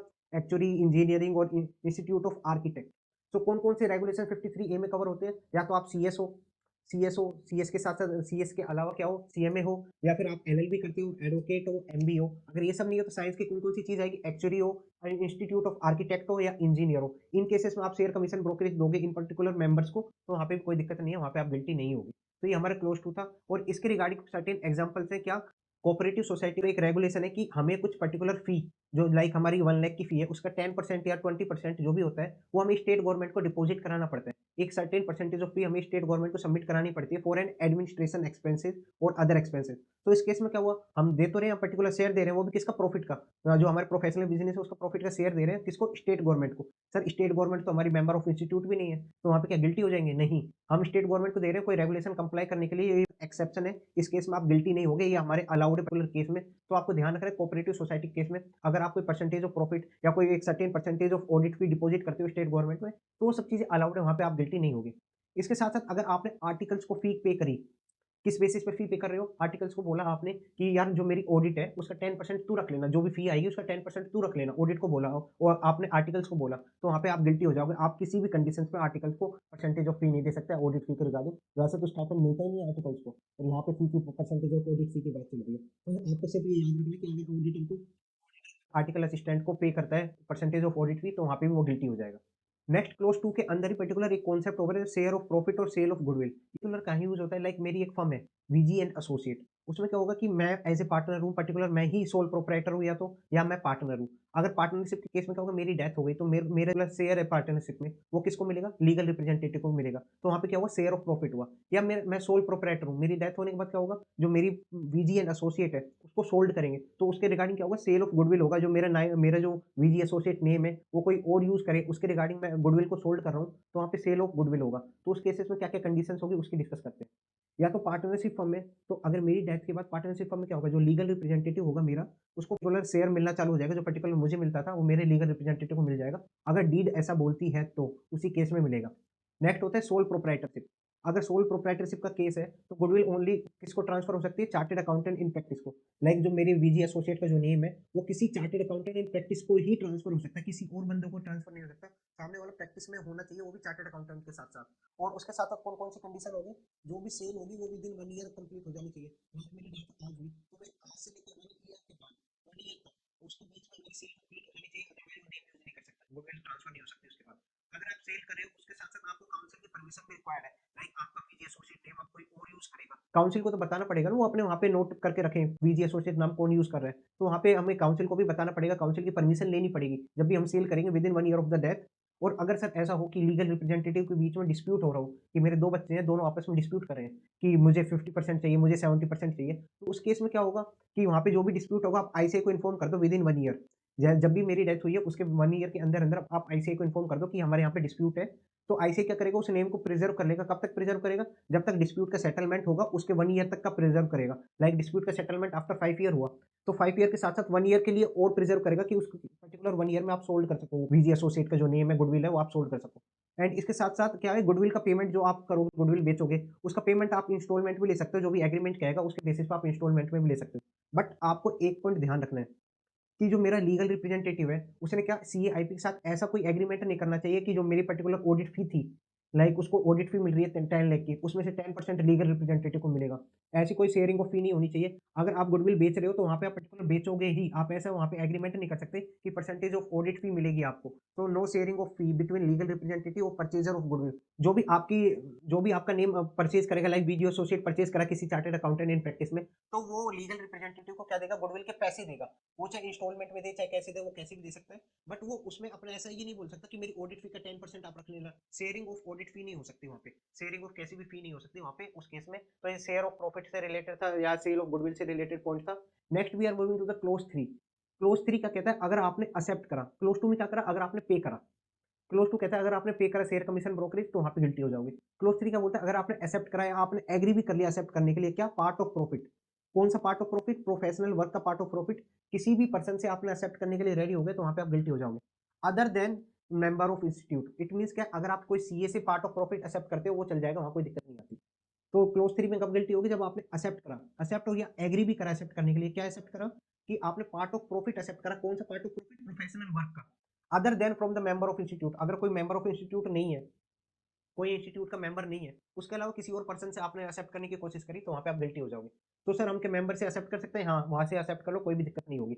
इसके साथ-साथ एक और पॉइंट ये कहता है कि आप एंटर हो सकते हो प्रॉफिट शेयरिंग अरेंजमेंट्स के रिगार्डिंग। आप प्रॉफिट शेयरिंग अरेंजमेंट में भी एंटर हो सकते हो, कोई भी दिक्कत नहीं आएगी, और या सिमिलर अरेंजमेंट में एंटर हो सकते हो। उसके साथ-साथ आप शेयर, कमीशन एंड ब्रोकरेज तीनों एक्सेप्ट कर सकते हो, कोई दिक्कत नहीं होगी। किसके साथ की बात हो रही है ये? Particular member of such professional body, जो रेगुलेशन 53A में जो हमने बात करी थी ना, सीएस, सीएमए, एमबीए, एलएलबी, इन सब के रिगार्डिंग आप इन सब के साथ कोई प्रॉफिट शेयरिंग अरेंजमेंट में एंटर होते हो, या इनसे शेयर, कमीशन, ब्रोकरेज लेते हो, तो वहाँ पे भी आप गिल्टी नहीं होगे।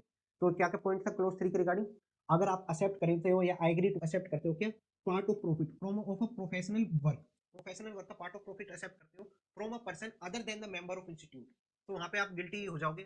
उसके साथ-साथ क्या पॉइंट है? अगर आप प्रॉफिट शेयरिंग अरेंजमेंट में एंटर हो सकते हो, या शेयर ले सकते हो, कमीशन ले सकते हो, ब्रोकरेज ले सकते हो, किससे? मेंबर ऑफ प्रोफेशनल बॉडी, कौन सी? रेगुलेशन 53 है वाली। वहाँ पे आपको कोई दिक्कत नहीं है, वहाँ पे आप उनके साथ प्रॉफिट शेयरिंग अरेंजमेंट में एंटर हो सकते हो, कोई दिक्कत नहीं आएगी। तो क्लोज 3 यहाँ पे यही कहता है।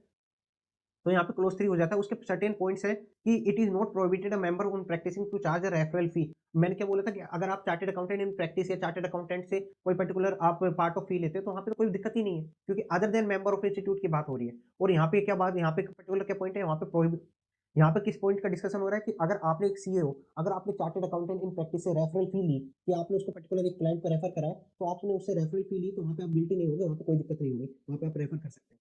अगर आपने कमीशन एक्सेप्ट करा किससे, रजिस्टर्ड वैल्यूअर से, तो आप वहाँ पे गिल्टी हो जाओगे, क्योंकि रजिस्टर्ड वैल्यूअर क्या, not a member of institute. But sir अगर रजिस्टर्ड वैल्यूअर चार्टर्ड अकाउंटेंट ही हुआ तो वहाँ पे आप गिल्टी नहीं होगे, नॉट अ सीईओ होने थे, अगर चार्टर्ड अकाउंटेंट होगा तो वहाँ पे आप गिल्टी नहीं होगे। अगर कोई रजिस्टर्ड वैल्यूअर चार्टर्ड अकाउंटेंट नहीं है, उसमें आपने एक्सेप्ट करा उससे कमीशन, तो वहाँ पे आप गिल्टी हो जाओगे। तो ये आपको ध्यान रखना है। यहाँ पे हमारा क्लोज 3 भी हो गया, हमने क्लोज 1 2 3 तीनों देखे। Next we are moving to the clause 4। Clause 4 क्या कहता है, अगर आप एंटर करते हो पार्टनरशिप इन और आउटसाइड इंडिया, चाहे आप इंडिया में एंटर करते हो पार्टनरशिप में या किसी आउटसाइड इंडिया में एंटर करते हो किसी भी पर्सन के साथ, तो आप हो जाओगे गिल्टी। आप किसी के भी साथ पार्टनरशिप में एंटर नहीं हो सकते विद इन इंडिया और आउटसाइड इंडिया, तो आप गिल्टी हो जाओगे किसी भी पर्सन के साथ आप एंटर होते हो तो। बट सर किसी के साथ तो एंटर हो सकते हैं ना, यस कोई पर्टिकुलर पर्सन के साथ आप एंटर हो सकते हो, वो कौन कौन से पर्सन से, other than chartered accountant in practice. अगर आप कोई चार्टेड अकाउंटेंट इन प्रैक्टिस के साथ एंटर होते हो तो वहाँ कोई दिक्कत नहीं है। Next such other person such other person as a member of other professional body, कौन सी प्रोफेशनल बॉडी की बात हो रही है, वही रेगुलेशन 53 की बात हो रही है। मतलब आप रेगुलेशन 53 की जो प्रोफेशनल बॉडीज है उनके जो मेंबर है उनके साथ आप पार्टनरशिप में आओगे तो भी कोई दिक्कत नहीं है, बट एक्सेप्ट एमबीए, क्योंकि रेगुलेशन 53 ए के अंदर क्या आता है, एमबीए भी आता है। बट आप उसमें इस पर्टिकुलर क्लोज फॉर्म क्या होता है, रेगुलेशन 53 एक्सेप्ट एमबीए की बात हो रही है। क्लोज 2 और 3 में तो एमबीए भी इंक्लूड था। क्लोज 4 में क्या बोलते हैं, आप किसी भी प्रोफेशनल बॉडी जो रेगुलेशन 53 के अंदर है उनके साथ पार्टनरशिप में आ सकते हो, बट एमबीए को except, but except MBA, MBA के साथ नहीं आ सकता पार्टनरशिप में। तो आपको याद रखना है। साथ साथ कोई ऐसी क्वालिफिकेशन है जो सेंट्रल गवर्नमेंट ने अप्रूव करी हुई है, या काउंसिल है जिसने पार्टनरशिप को कोई अप्रूव करी हुई है, कोई पर्टिकुलर पार्टनरशिप को काउंसिल ने अप्रूव करी हुई है, तो उनके साथ आप पार्टनरशिप में आ सकते हो, कोई दिक्कत नहीं है। तो क्लोज 4 क्या बोलते हैं, अगर आप यू क्लोज 4 क्या बोलता है, if you enter in a partnership with in India और आउटसाइड इंडिया, तो आप गिल्टी हो जाओगे टू एनी पर्सन, किसी भी पर्सन के साथ आप एंटर करते हो तो वहां पे आप गिल्टी हो जाओगे।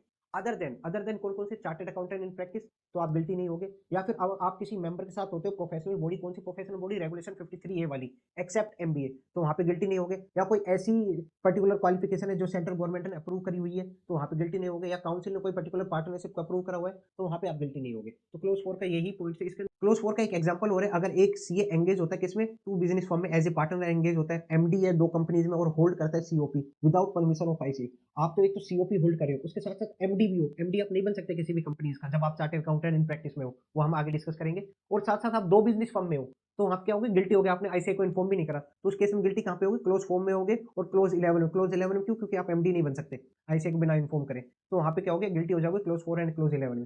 तो हमने कौन कौन से क्लोज देखे, क्लोज 1 देखा, क्लोज 2 देखा, क्लोज 3 देखा, क्लोज 4 देखा। तो ये सब कौन से क्लोज है, पार्ट 1 के, जहाँ पे चार्टर्ड अकाउंटेंट इन प्रैक्टिस की बात करते हैं। तो कौन कौन से क्लोज है, क्लोज 1 में बात करते हैं हम, इफ आपने अलाउ करा किसी भी पर्सन को प्रैक्टिस करने के लिए आप अपने नेम पे, सर कौन से पर्सन अलाउड होते हैं, चार्टर्ड अकाउंटेंट इन प्रैक्टिस होना चाहिए, साथ साथ वो आपका पार्टनर हो या एम्प्लॉय हो, तो क्लोज 1 में गिल्टी नहीं होगा, अदरवाइज गिल्टी हो जाओगे।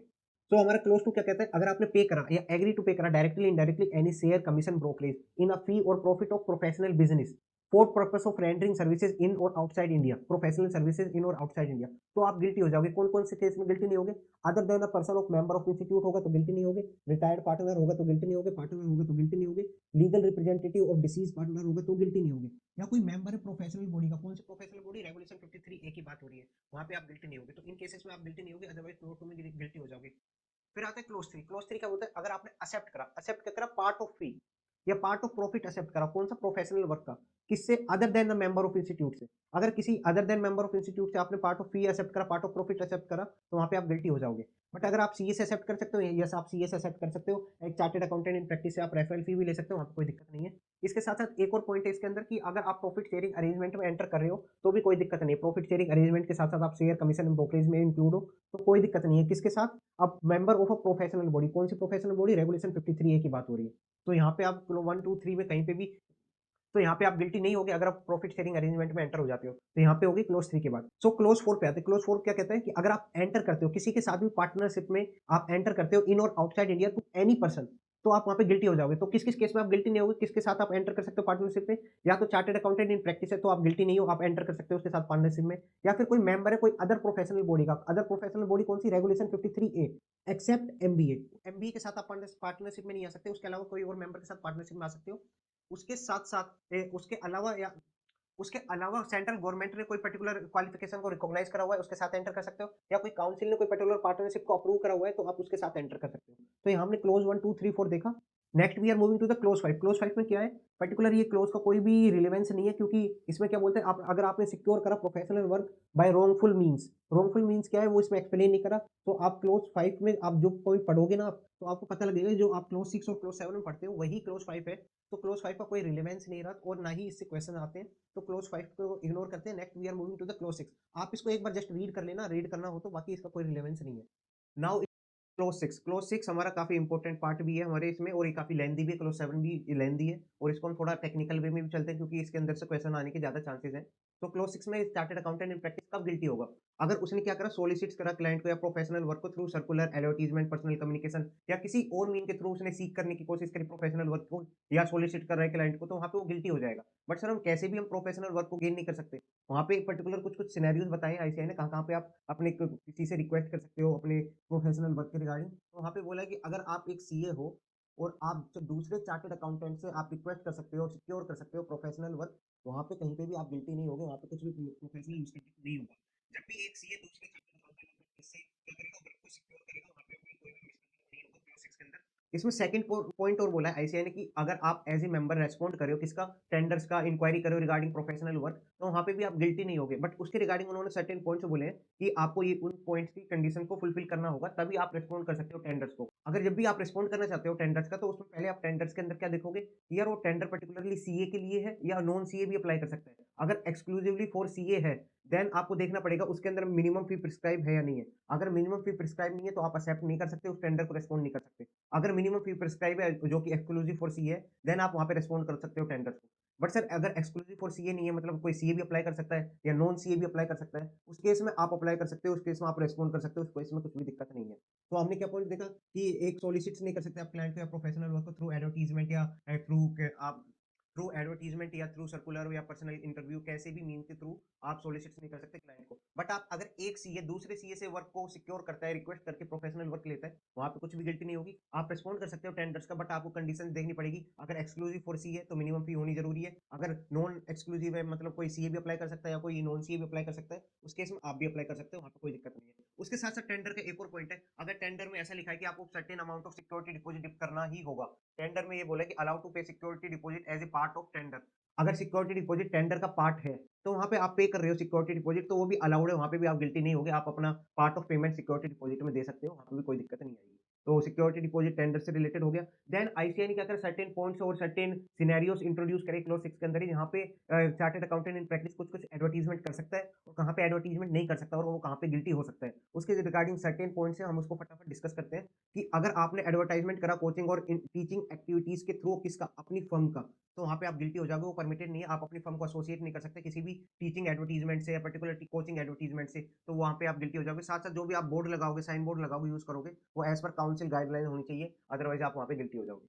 तो इसके बाद चलते हैं advertisement and note in press. आप किसी भी पर्टिकुलर लेटर नहीं लिख सकते, किसको, पॉसिबल क्लाइंट्स को सर्कुलेट नहीं कर सकते लेटर्स को, वहाँ पे आप परमिटेड नहीं हो। बट आप सर्टेन एडवर्टाइजमेंट कर सकते हो। कौन कौन से एडवर्टाइजमेंट कर सकते हो, वहाँ पे एक्सेप्शन गिवन है कि अगर आपकी पार्टनरशिप में कुछ चेंज हुआ है, डिसोल्यूशन हुआ है, चेंज इन पार्टनरशिप हुई है, या फिर एड्रेस चेंज हुआ है, टेलीफोन नंबर चेंज हुआ है, उस केस में आप एडवर्टीजमेंट कैसे कर सकते हो, न्यूज़पेपर में आप डिस्ट्रीब्यूट कर सकते हो, न्यूज़पेपर में आप पर्टिकुलर उसको एडवर्टाइज कर सकते हो कि आपकी पार्टनरशिप चेंज हुई है। बट उसकी सर्टेन कंडीशन है, only and only bare fact आना चाहिए।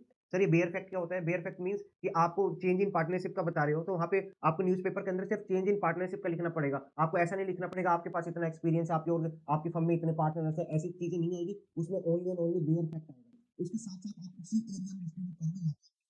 ऐसा नहीं है कि आप दिल्ली की आपकी फर्म है, आप तमिलनाडु में, आसाम में, वहाँ पे डिस्ट्रीब्यूट करा रहे हो न्यूज़पेपर, वो एडवर्टीजमेंट में आ जाएगा। यहाँ पे आप ओनली एंड ओनली न्यूज़पेपर में उस चीज इन्फो को बेयर फैक्ट में लिख सकते हो।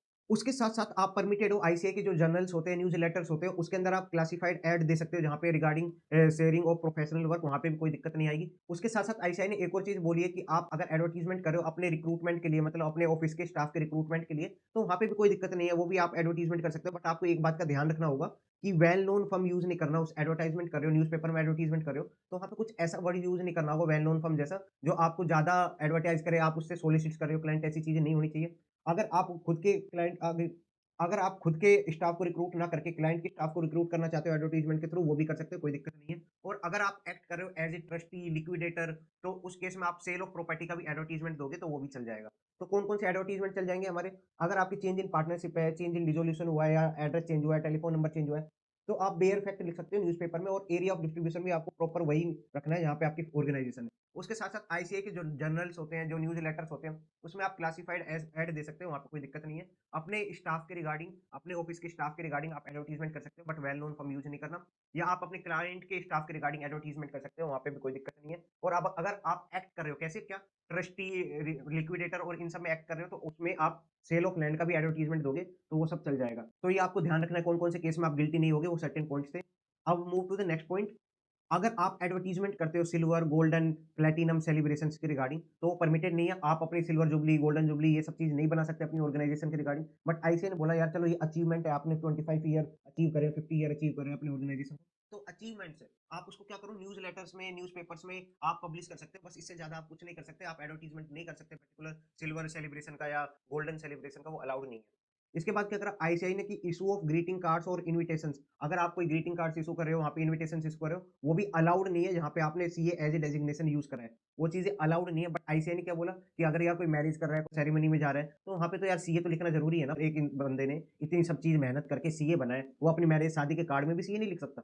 तो आईसीआई ने क्या करा कि आप वहाँ पे डेजिग्नेशन सीए भी मेंशन कर सकते हो, अपनी फर्म का नेम भी मेंशन कर सकते हो। कहाँ पे? Marriage, religious ceremonies, office inauguration, उन सब चीज़ों में आप अपनी खुद का name as a designation CA लिख सकते हो। साथ-साथ फर्म का नेम लिख सकते हो। बट वो पर्टिकुलर जो ग्रीटिंग कार्ड्स है, जो इन्विटेशंस है, वो सिर्फ़ और सिर्फ़ क्लाइंट्स को, रिलेटिव्स को और फ्रेंड्स को, इनको ही जाना चाहिए और किसी को नहीं दोगे आप। कहीं ऐसे नहीं है कि प्रोस्पेक्टिव क्लाइंट्स को आप दे के आ रहे हो इन्विटेशन, तो वहाँ पे आप गिल्टी हो जाओगे। तो आपको क्या ध्यान रखना है? इन्विटेशन और ग्रीटिंग कार्ड्स वैसे तो नॉर्मली अलाउड नहीं है, बट अगर आप मैरिज, रिलीजियस सेरेमनी या फिर कोई ऑफिस इनॉग्रेशन के लिए यूज़ कर रहे हो, वहाँ पे आप सीए के साथ-साथ फर्म का नेम भी लिख सकते हो, वहाँ पे कोई दिक्कत नहीं आएगी। नेक्स्ट आता है publication of books article presentation. आप इसमें बुक्स आर्टिकल प्रेजेंटेशन की पब्लिश कर रहे हो, तो वहाँ पे आप खुद का नेम भी लिख सकते हो सीए के साथ-साथ, डेजिग्नेशन सीए के साथ-साथ अपनी फर्म का नेम भी लिख सकते हो। दोनों चीज़ें अलाउड है, बट आप अपने प्रोफेशनल अटेनमेंट्स, अपने एक्सपीरियंस वो चीज़ें नहीं लिख सकते उन चीज़ों में। बट आप डेजिग्नेशन सीए के साथ-साथ फर्म का नेम यूज़ कर सकते हो। ये दोनों काफ़ी इंपॉर्टेंट इसलिए है कि दोनों में फर्म का नेम यूज़ हो रहा है। फर्म नेम यूज़ कर सकते हो। क्योंकि काफ़ी जगह फर्म का नेम अलाउड ही नहीं है। इन पर्टिकुलर 2 सिचुएशन में फर्म का नेम अलाउड है। कहाँ-कहाँ पे? इश्यू ऑफ ग्रीटिंग कार्ड्स कहाँ पे इश्यू कर रहे हो? मैरिज में, रिलीजियस सेरेमनी में, ऑफिस इनॉग्रेशन में, तो वहाँ पे आप सीए के साथ-साथ फर्म का नेम यूज़ कर सकते हो। या फिर पब्लिश कर रहे हो क्या बुक्स आर्टिकल प्रेजेंटेशन, तो उस केस में क्या होगा? वहाँ पे भी आप सीए के साथ-साथ आप अपनी फर्म का नेम लिख सकते हो, वहाँ पे गिल्टी नहीं होगे। नेक्स्ट हम चलते हैं application for the empanelment of allotment of professional work. अगर कोई प्रोफेशनल वर्क से रिलेटेड कोई पैनल है जहाँ पे सीए को वर्क अलॉट किया जाता है, तो एक चार्टर्ड अकाउंटेंट इन प्रैक्टिस उस ऑर्गेनाइजेशन से रिक्वेस्ट कर सकता है कि मेरा नेम भी उस पैनल में ऐड कर दो। बट वहाँ पे एक सर्टेन कंडीशन है जो स्टूडेंट को याद ही नहीं रहती। आप ऐसे ही किसी ऑर्गेनाइजेशन के पास जाके ये नहीं कह सकते कि मुझे, अगर आपके पास कोई ऐसा पैनल है तो आप मुझे ऐड कर दो उस पे। आपको पहले से ही नॉलेज होनी चाहिए, existence in the knowledge of member होना चाहिए। मेंबर जो पर्टिकुलर रिक्वेस्ट कर रहा है उसको पहले से पता होना चाहिए कि ऐसी ऑर्गेनाइजेशन के पास ऐसा कोई पैनल है। आप ये नहीं पूछ सकते उनसे कि आपके पास अगर पैनल है तो आप मेरा नेम ऐड कर दो, ऐसा नहीं कर सकते। आपको पता होना चाहिए सामने वाली ऑर्गेनाइजेशन के पास कि ऐसा कोई पैनल है। देन आप उससे रिक्वेस्ट कर सकते हो कि यार हाँ, आपके पास कोई ऐसा पैनल है, उसमें आप मुझे ऐड करो। तो ये उसका आप रिक्वेस्ट कर सकते हो और उसके साथ-साथ आप रोविंग इंक्वायरीज़ नहीं कर सकते। आप ऐसा नहीं है कि सामने वाली ऑर्गेनाइजेशन रिप्लाई नहीं कर रही, आपका नेम ऐड नहीं कर रही, तो आप बार-बार उसको लेटर लिख रहे हो। वो चीज़ें नहीं हो सकती। वो चीज़ें करोगे तो आप गिल्टी हो जाओगे, प्रोफेशनल मिसकंडक्ट हो जाएगा। Next sponsoring activities. स्पॉन्सर कर रहे हो कोई एक्टिविटी जो अलाउड ही नहीं है, आप कैसी भी एक्टिविटीज़ को स्पॉन्सर नहीं कर सकते। बट आईसीएन क्या बोला, यार दूसरी एक्टिविटी छोड़ो, तुम हमारी एक्टिविटीज़ को स्पॉन्सर करो, उसमें गिल्टी नहीं करेंगे। तो आईसीएन क्या बोला कि अगर आपने कोई ऐसा स्पॉन्सर कर रहे हो इवेंट जो प्रोग्राम ऑर्गेनाइजिंग यूनिट ने ऑर्गेनाइज़ करा है। प्रोग्राम ऑर्गेनाइजिंग यूनिट कौन सी? आईसीआई की होती है प्रोग्राम ऑर्गेनाइजिंग यूनिट। अगर उसके इवेंट्स को स्पॉन्सर कर रहे हो तो वो चल जाएगा, वहाँ पे कोई गिल्टी नहीं होगा। बट आपको सीपीई कंटिन्यूइंग प्रोफेशनल एजुकेशन इसकी परमिशन लेनी पड़ेगी, जो आईसीआई की बॉडी है, उसकी परमिशन लेनी पड़ेगी before sponsoring any event of program organizing unit.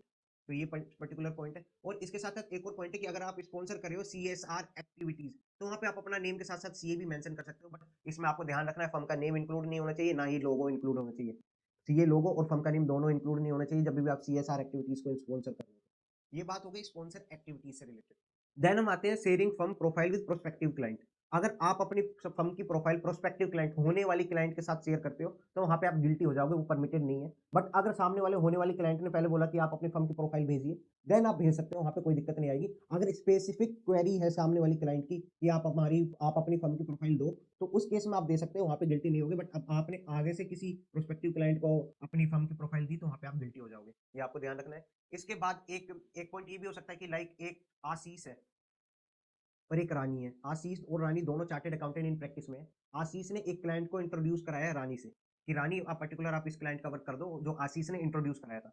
अब क्या है, वो पर्टिकुलर क्लाइंट कौन है? ए। तो अब ए को रानी इतनी पसंद आ गई कि वो ए रानी के पास डायरेक्ट चला जाता है। आशीष को बताता भी नहीं है और डायरेक्ट रानी के पास चला जाता है कि बोलता है कि मेरा ये वर्क है। तो वहाँ पे रानी को क्या करना है, वहाँ पे वो क्लाइंट का वर्क एक्सेप्ट नहीं करना है। रानी बोलेगी कि ए प्लीज़ कम थ्रू आशीष, आप आशीष के थ्रू मेरे पास आओ। आप डायरेक्टली मेरे पास मत आओ क्योंकि आपको इंट्रोड्यूस किसने कराया था? आशीष ने। तो ये पॉइंट आपको ध्यान रखना है। If client come to him directly he should ask client that it should come through other CA. जिसने आपको इंट्रोड्यूस कराया था, आप उस सीए के थ्रू मेरे पास आओ, डायरेक्टली मेरे पास मत आओ। आप एक्सेप्ट नहीं करोगे। तो ये पॉइंट था इसके रिलेटेड।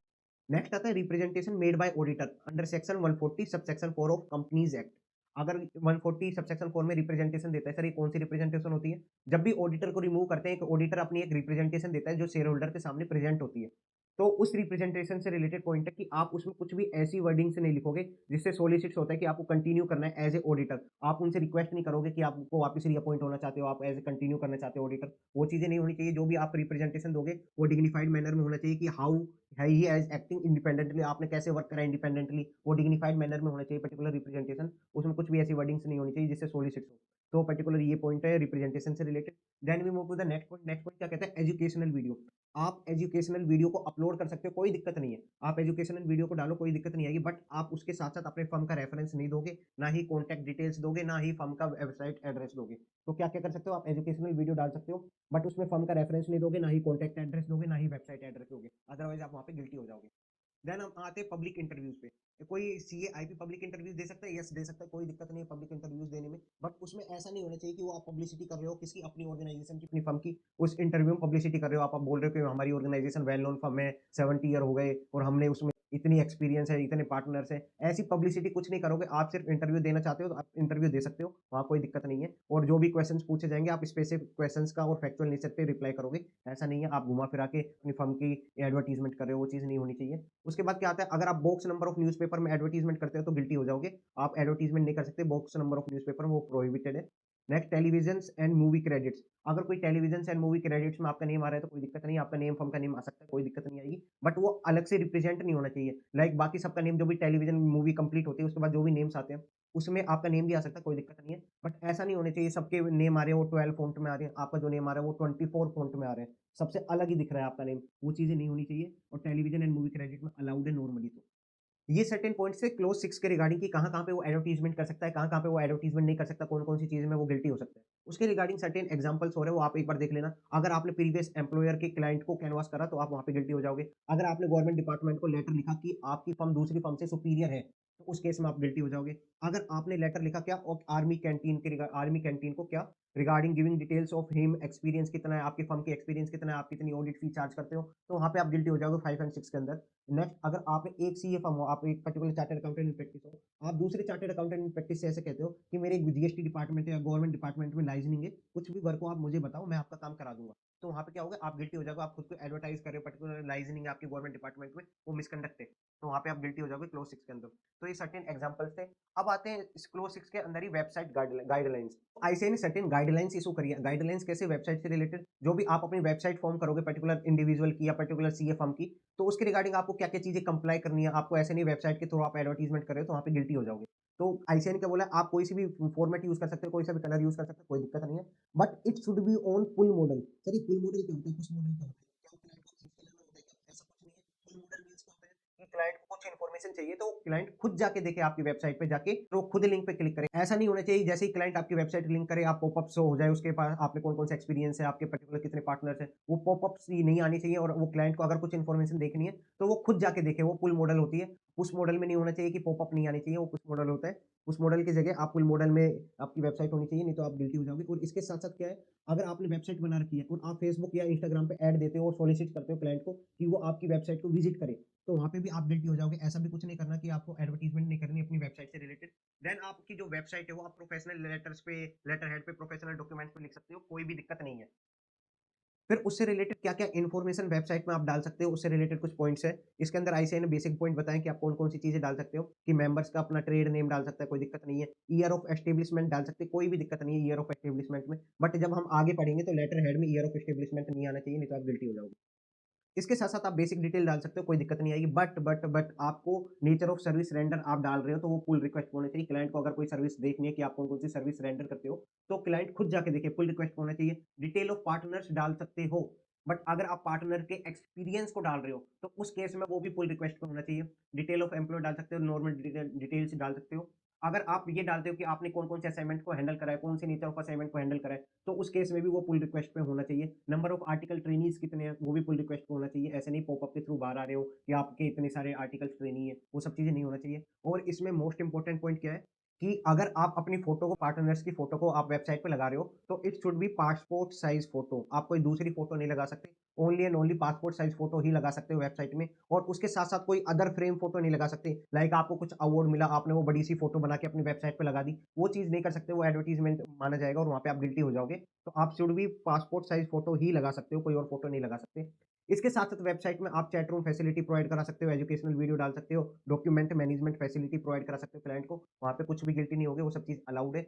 इसके साथ-साथ अगर आपकी कोई फेसबुक की या इंस्टाग्राम की कोई पर्टिकुलर सोशल नेटवर्किंग साइट है, वो भी आप लिख सकते हो, वहाँ पे कोई दिक्कत नहीं है। इसके साथ-साथ एक पॉइंट और है, जो भी आप डोमेन लोगे वेबसाइट का, वो पर्टिकुलर आपकी फर्म के नेम से मिलता-जुलता होना चाहिए और वो सीए प्रोफेशन को फिट होना चाहिए। ऐसा ना हो कि आप कोई गलत नेम यूज़ कर रहे हो वेबसाइट के डोमेन में, तो वो चीज़ नहीं होनी चाहिए। उसके साथ-साथ अगर आप आईसीआई से रिलेटेड कोई लिंक अपनी वेबसाइट पे लगाना चाहते हो, तो लगाओ, कोई दिक्कत नहीं है। आईसीआई से रिलेटेड थिंग तो सब चीज़ें अलाउड ही करी है आईसीआई ने।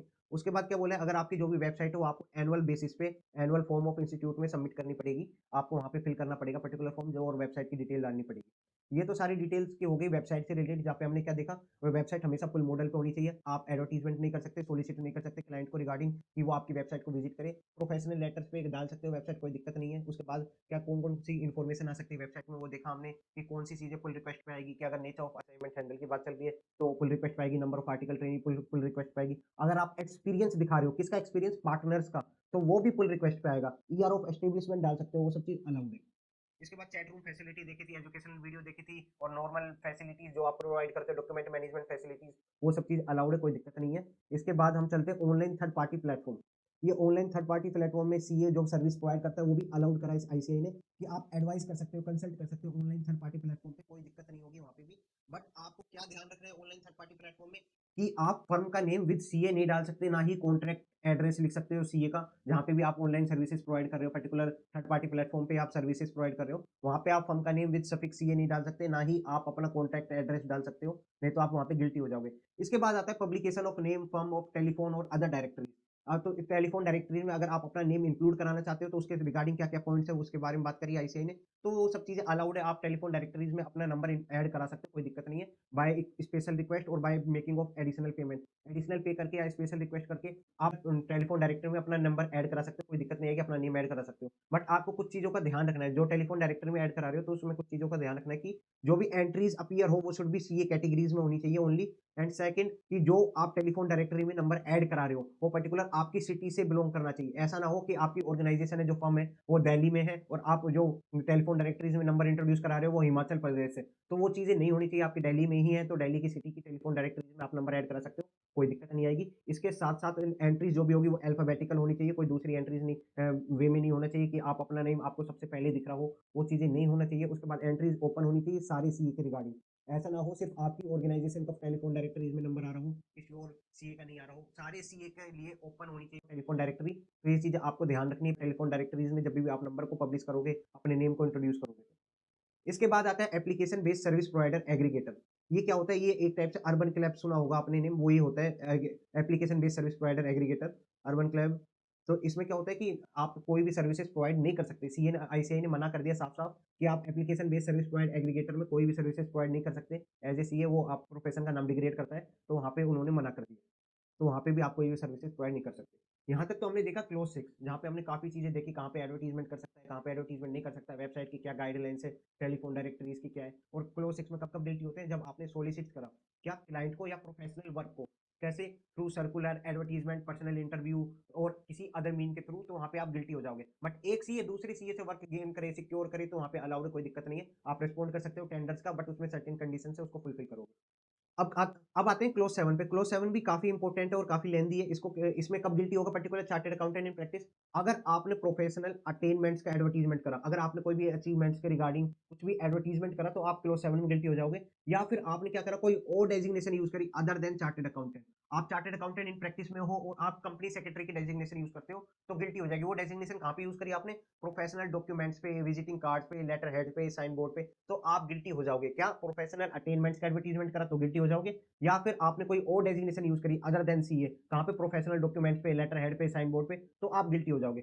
बट वहां पे आईसीआई ने बोला है कि अगर कोई डिग्री का आप लिखते हो, कौन सी डिग्री जो सेंट्रल गवर्नमेंट ने रिकॉग्नाइज करी है, तो अलाउड है। या कोई पर्टिकुलर ऐसी मेंबरशिप जो किसने रिकॉग्नाइज करी है, सेंट्रल गवर्नमेंट ने या काउंसिल ने रिकॉग्नाइज करी है, तो वो चीज अलाउड है। इट मीन्स कि अगर आप कोई और डिग्री मेंशन करते हो जो मेंबरशिप जो अलाउड है, सेंट्रल गवर्नमेंट ने रिकॉग्नाइज करी हुई है या काउंसिल ने रिकॉग्नाइज करी हुई है, वहां पे आप अलाउड हो, वहां पे गिल्टी नहीं होगे। बट आपने कोई अटेनमेंट्स का, प्रोफेशनल अटेनमेंट्स का एडवर्टीजमेंट करा तो क्लोज 7 में गिल्टी हो गए ही होगे। तो इसके रिगार्डिंग सर्टेन पॉइंट्स और दिए हैं आईसीआई ने कि कौन-कौन से पॉइंट्स में एडवर्टाइजमेंट कर सकते हैं पर्टिकुलर अटेनमेंट्स का, और कहाँ-कहाँ पे particular chartered accountant in practice guilty हो सकता है। तो इसके रिगार्डिंग क्या पॉइंट्स है कि चार्टर्ड अकाउंटेंट में एडवर्टाइज थ्रू राइट अप। एक चार्टर्ड अकाउंटेंट राइटअप के थ्रू एडवर्टाइज कर सकता है। उसके अंदर क्या लिख सकता है कि आप कौन-कौन सी सर्विसेज प्रोवाइड कर रहे हो या आपकी फर्म कौन-कौन सी सर्विसेज प्रोवाइड कर रही है। But subject to certain conditions, कौन-कौन सी कंडीशंस होती है? उसमें कोई भी आप एग्जैगरेटेड क्लेम्स नहीं दोगे कि आप ये नहीं बताओगे कि आपकी क्वालिफिकेशन क्या है, एक्सपीरियंस क्या है, आप उसमें डिटेल नहीं जाओगे क्योंकि एक्सपीरियंस और क्वालिफिकेशन से आप एडवर्टाइजमेंट नहीं करोगे। तो वहाँ पे एग्जैगरेटेड क्लेम्स नहीं होने चाहिए। सेकंड, अगर आप अपने नेम ऑफ क्लाइंट्स का नेम नहीं लिख सकते कि आपने इतने-इतने बड़े-बड़े क्लाइंट्स का ऑडिट करा है, तो आप वो चीज़ें नहीं लिख सकते राइटअप में। उसके साथ-साथ अगर कोई आप ऐसी अचीवमेंट्स है, अवार्ड्स है, उसका भी आप पे नहीं लिख सकते राइटअप में।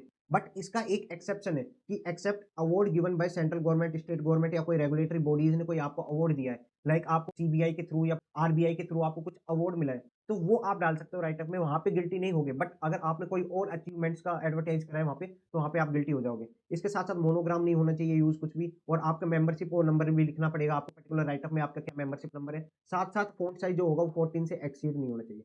तो इसमें हम क्या बात कर रहे थे? Chartered accountant in practice advertise कर सकता है थ्रू राइटअप। राइटअप के थ्रू आप एडवर्टाइज कर सकते हो कौन-कौन सी सर्विसेज आप प्रोवाइड कर रहे हो, कौन-कौन सी सर्विसेज आपकी ऑर्गेनाइजेशन प्रोवाइड कर रही है। बट उसमें सर्टेन टू सब्जेक्ट कंडीशंस, कौन-कौन सी कंडीशंस होती है? आप कुछ भी एग्जैगरेटेड क्लेम्स नहीं दोगे कि रिगार्डिंग कि आपके पास इतनी क्वालिफिकेशन है, आपके पास इतना एक्सपीरियंस है, वो चीज़ नहीं लिखोगे।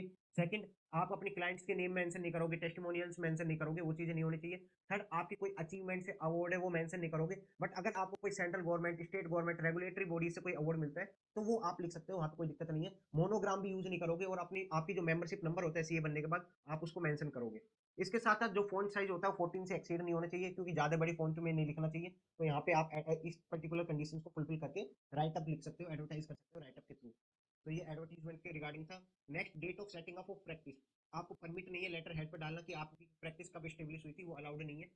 नेक्स्ट पॉइंट आता है, अगर आपने कुछ एडवाइस करी किसको, कंपनी के ऑफर डॉक्यूमेंट से रिलेटेड आपने कुछ एडवाइस करी related to the issue of securities, या आपने एक्ट करा एज ए मर्चेंट बैंकर, तो कंपनीज क्या करती है? अपने ऑफर डॉक्यूमेंट्स में आपका नेम और एड्रेस करती है एज ए सीए। तो वहां पे वो कंपनी मेंशन कर सकती है, उसके साथ साथ वो वहां पे इंडिकेट कर सकती है एडवाइजर और कंसल्टेंट टू एन इशू। वहां पे कोई दिक्कत नहीं है, बट कंपनी करेगी तब कोई दिक्कत नहीं है। बट अगर आपने डेजिग्नेशन यूज कर लिया कि मर्चेंट बैंकर या adviser consultant to an issue, तो वहां पे आप गिल्टी हो जाओगे। ये चीज आपको नहीं करनी। लेटर हेड पे आपको डेजिग्नेशन यूज नहीं करना। कौन सा डेजिग्नेशन यूज नहीं करना? मर्चेंट बैंकर या adviser consultant to an issue. तो ये आपको ध्यान रखना है। इसके साथ साथ नेक्स्ट पॉइंट पे आते हैं कि अगर आप डायरेक्टर हो किसी कंपनी के, अगर आप डायरेक्टर हो किसी कंपनी के या पॉलिटिकल पार्टीज में आप किसी मेंबर हो, एमएलए हो, कुछ हो, म्युनिसिपल काउंसिलर हो, या पोजीशन है आपकी कोई पर्टिकुलर क्लब में, वो चीज आप मेंशन नहीं कर सकते, वो पोजीशंस को मेंशन नहीं कर सकते, वो अलाउड नहीं है। इसके साथ साथ आईसीआई ने बोला है कि आप कोई और डेजिग्नेशन यूज नहीं कर सकते। अगर डेजिग्नेशन यूज करी तो क्लोज 7 में गिल्टी होगी होगी। तो कौन कौन सी डेजिग्नेशन यूज नहीं कर सकते उसके रिगार्डिंग सर्टेन पॉइंट्स लिखा है कि अगर आप पोस्ट अकाउंटेंट यूज नहीं कर सकते, कंपनी सेक्रेटरी यूज नहीं कर सकते, पोस्ट कंसल्टेंट यूज नहीं कर सकते, एडवोकेट यूज नहीं कर सकते, साइबर सिक्योरिटी एक्सपर्ट भी यूज नहीं कर सकते। तो ये सारी डेजिग्नेशन आप यूज नहीं कर सकते। बट आईसीआई की कुछ एमओयू होती है। एमओयू किससे? कोई दूसरी प्रोफेशनल बॉडी से एमओयू होती है, तो उस केस में आप उस मेंबर्स के बॉडी के आप लेटर्स को यूज कर सकते हो, वहां पे कोई दिक्कत नहीं है। क्या? Member are permitted to use letter indicating membership of other professional bodies. कौन कौन सी प्रोफेशनल बॉडीज जिसके साथ काउंसिल की क्या है? एमओयू है। कौन कौन सी है वो? South Africa institute of chartered accountant, CPA Ireland या इंग्लैंड। इन प्रोफेशनल बॉडीज में आप इनके लेटर यूज कर सकते हो, कोई दिक्कत नहीं आएगी। इसके बाद आते हैं सीपीए से रिलेटेड। कोई एक पर्टिकुलर सीए सीपीए के इनिशियल्स यूज कर सकता है? नहीं, बिल्कुल भी नहीं कर सकता, क्योंकि वो रिकॉग्नाइज नहीं है इंडिया में। सीपीए इंडिया में कुछ भी रिकॉग्नाइज नहीं है, तो वहां पे आप सीपीए के इनिशियल्स भी यूज नहीं कर सकते। अगर सीपीए के इनिशियल्स यूज करोगे तो आप गिल्टी हो जाओगे। उसके बाद आता है chartered accountant in practice who are eligible और ऑल। उसके बाद आता है अगर आप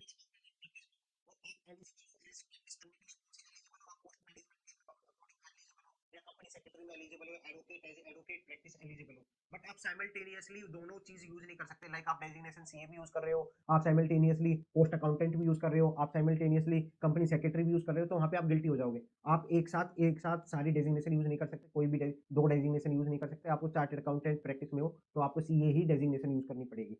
इसके बाद आता है इंपॉर्टेंट पॉइंट, क्या अगर कोई मेंबर अपने प्रोफेशनल डॉक्यूमेंट पे इंसॉल्वेंसी प्रोफेशनल लिखता है या कोई रजिस्टर्ड वैल्यूअर लिखता है तो उसमें कोई भी दिक्कत नहीं है। वो अपने प्रोफेशनल डॉक्यूमेंट पे, लेटर हेड पे, विजिटिंग कार्ड पे ये डेजिग्नेशन इंसॉल्वेंसी प्रोफेशनल या रजिस्टर्ड वैल्यूअर ये पर्टिकुलर चीजें लिख सकता है। वहाँ पे कुछ भी दिक्कत नहीं है, वहाँ पे आप पर्टिकुलर गिल्टी भी नहीं होगी, कोई प्रोफेशनल मिसकंडक्ट भी नहीं है। इसके बाद आता है कि अगर आपका कोई आर्टिकल है, अगर आपका कोई आर्टिकल मान के चलो आप ही हो, आप सीए क्लियर कर जाते हो मई 25 में, तो जो आपका प्रिंसिपल था जहाँ पे आपने आर्टिकलशिप करी, वो पर्टिकुलर एडवर्टाइज करा सकता है। उसमें क्या क्या इन्फॉर्मेशन दे सकते हैं, नेम ऑफ प्रिंसिपल, किसके अंदर आप रजिस्टर्ड थे उसका प्रिंसिपल का नाम लिख सकते हो, फर्म का नेम लिख सकते हो, टाउन कौन सा था वो लिख सकते हो। इससे ज्यादा एडवर्टीजमेंट करना अलाउड नहीं है। तो अगर आप एज ए सीए पास हो जाते हो तो आपके प्रिंसिपल कौन कौन सी चीजें लिख सकते हैं, हमने वो अभी देखा। Next we move to the reports and certificate. जो भी आप रिपोर्ट्स और सर्टिफिकेट इशू हो गए वो आपके पर्टिकुलर फर्म के लेटर हेड पे शो होना चाहिए, वो किसी और चीज पे इशू नहीं होना चाहिए, वो आपको ध्यान रखना है। इसके साथ साथ आप इलेक्ट्रॉनिक मीडिया या इंटरनेट पे अपीयरेंस कर रहे हो एज ए सीए, तो वहाँ पे भी कोई दिक्कत नहीं है, बट आपको क्या पॉइंट ध्यान रखना है कि आप अपनी क्वालिफिकेशन भी मेंशन कर सकते हो, पर्टिकुलर नॉलेज भी मेंशन कर सकते हो, बट वो particularly related to the subject matter होना चाहिए। जिस चीज का आप इंटरव्यू दे रहे हो उसमें आपको अगर क्वालिफिकेशन की रिक्वायर्ड है मेंशन करना या नॉलेज की रिक्वायर्ड है मेंशन करना, तो वहाँ पे आप मेंशन कर सकते हो, कोई भी दिक्कत नहीं है। बट आपको ध्यान रखना है कि आपको उससे पब्लिसिटी नहीं करनी, पर्टिकुलर एडवर्टाइज नहीं करना, और उसमें एग्जेगरेटेड क्लेम को मेंशन नहीं करना, आप नहीं तो आप गिल्टी हो जाओगे। तो आपको पब्लिसिटी नहीं करनी, उसमें आप अपना नेम मेंशन कर सकते हो, अपनी क्वालिफिकेशन मेंशन कर सकते हो, subject to that matter only. और अदरवाइज आपने एग्जेगरेटेड क्लेम करा तो आप वहाँ पे गिल्टी हो जाओगे। उसके बाद आती है पब्लिसिटी। अगर आप अपॉइंट होते हो position of local and national importance, तो वहाँ पे आप वो मेंशन कर सकते हो, कोई दिक्कत नहीं है, बट आपका क्या है, वहाँ पे आप फर्म का नेम मेंशन नहीं कर सकते, नहीं तो अदरवाइज आप गिल्टी हो जाओगे। इसके बाद आते हैं organising training seminars for his staff. अगर आप कुछ ऐसा ट्रेनिंग या सेमिनार ऑर्गेनाइज कराते हो, उसमें किस किस को इनवाइट करते हो, दूसरे सीए को इनवाइट करते हो, क्लाइंट्स को इनवाइट करते हो, तो वहाँ पे भी कोई भी दिक्कत नहीं है। बट जो भी बुकलेट आप इशू करो उससे रिलेटेड, उसमें अनड्यू इन्फ्लुएंस नहीं होना चाहिए कि आपके पास जो क्लाइंट आए इन्फ्लुएंस करो क्लाइंट को, वो चीजें नहीं होना चाहिए। आप सेमिनार्स ऑर्गेनाइज करो, आप पर्टिकुलर ट्रेनिंग ऑर्गेनाइज करो और आप सीए को बुलाओ, दूसरे सीए को, क्लाइंट को बुलाओ, वो सब चीजें चल जाता है, वहाँ पे गिल्टी नहीं है। उसके बाद आता है writing articles and letter to press, वो भी अलाउड है, बट नेम दे सकते हो, आप अपना डिस्क्रिप्शन दे सकते हो सीए, बट वहाँ पे फर्म का नेम यूज नहीं कर सकते। उसके बाद आता है साइज एंड साइन बोर्ड।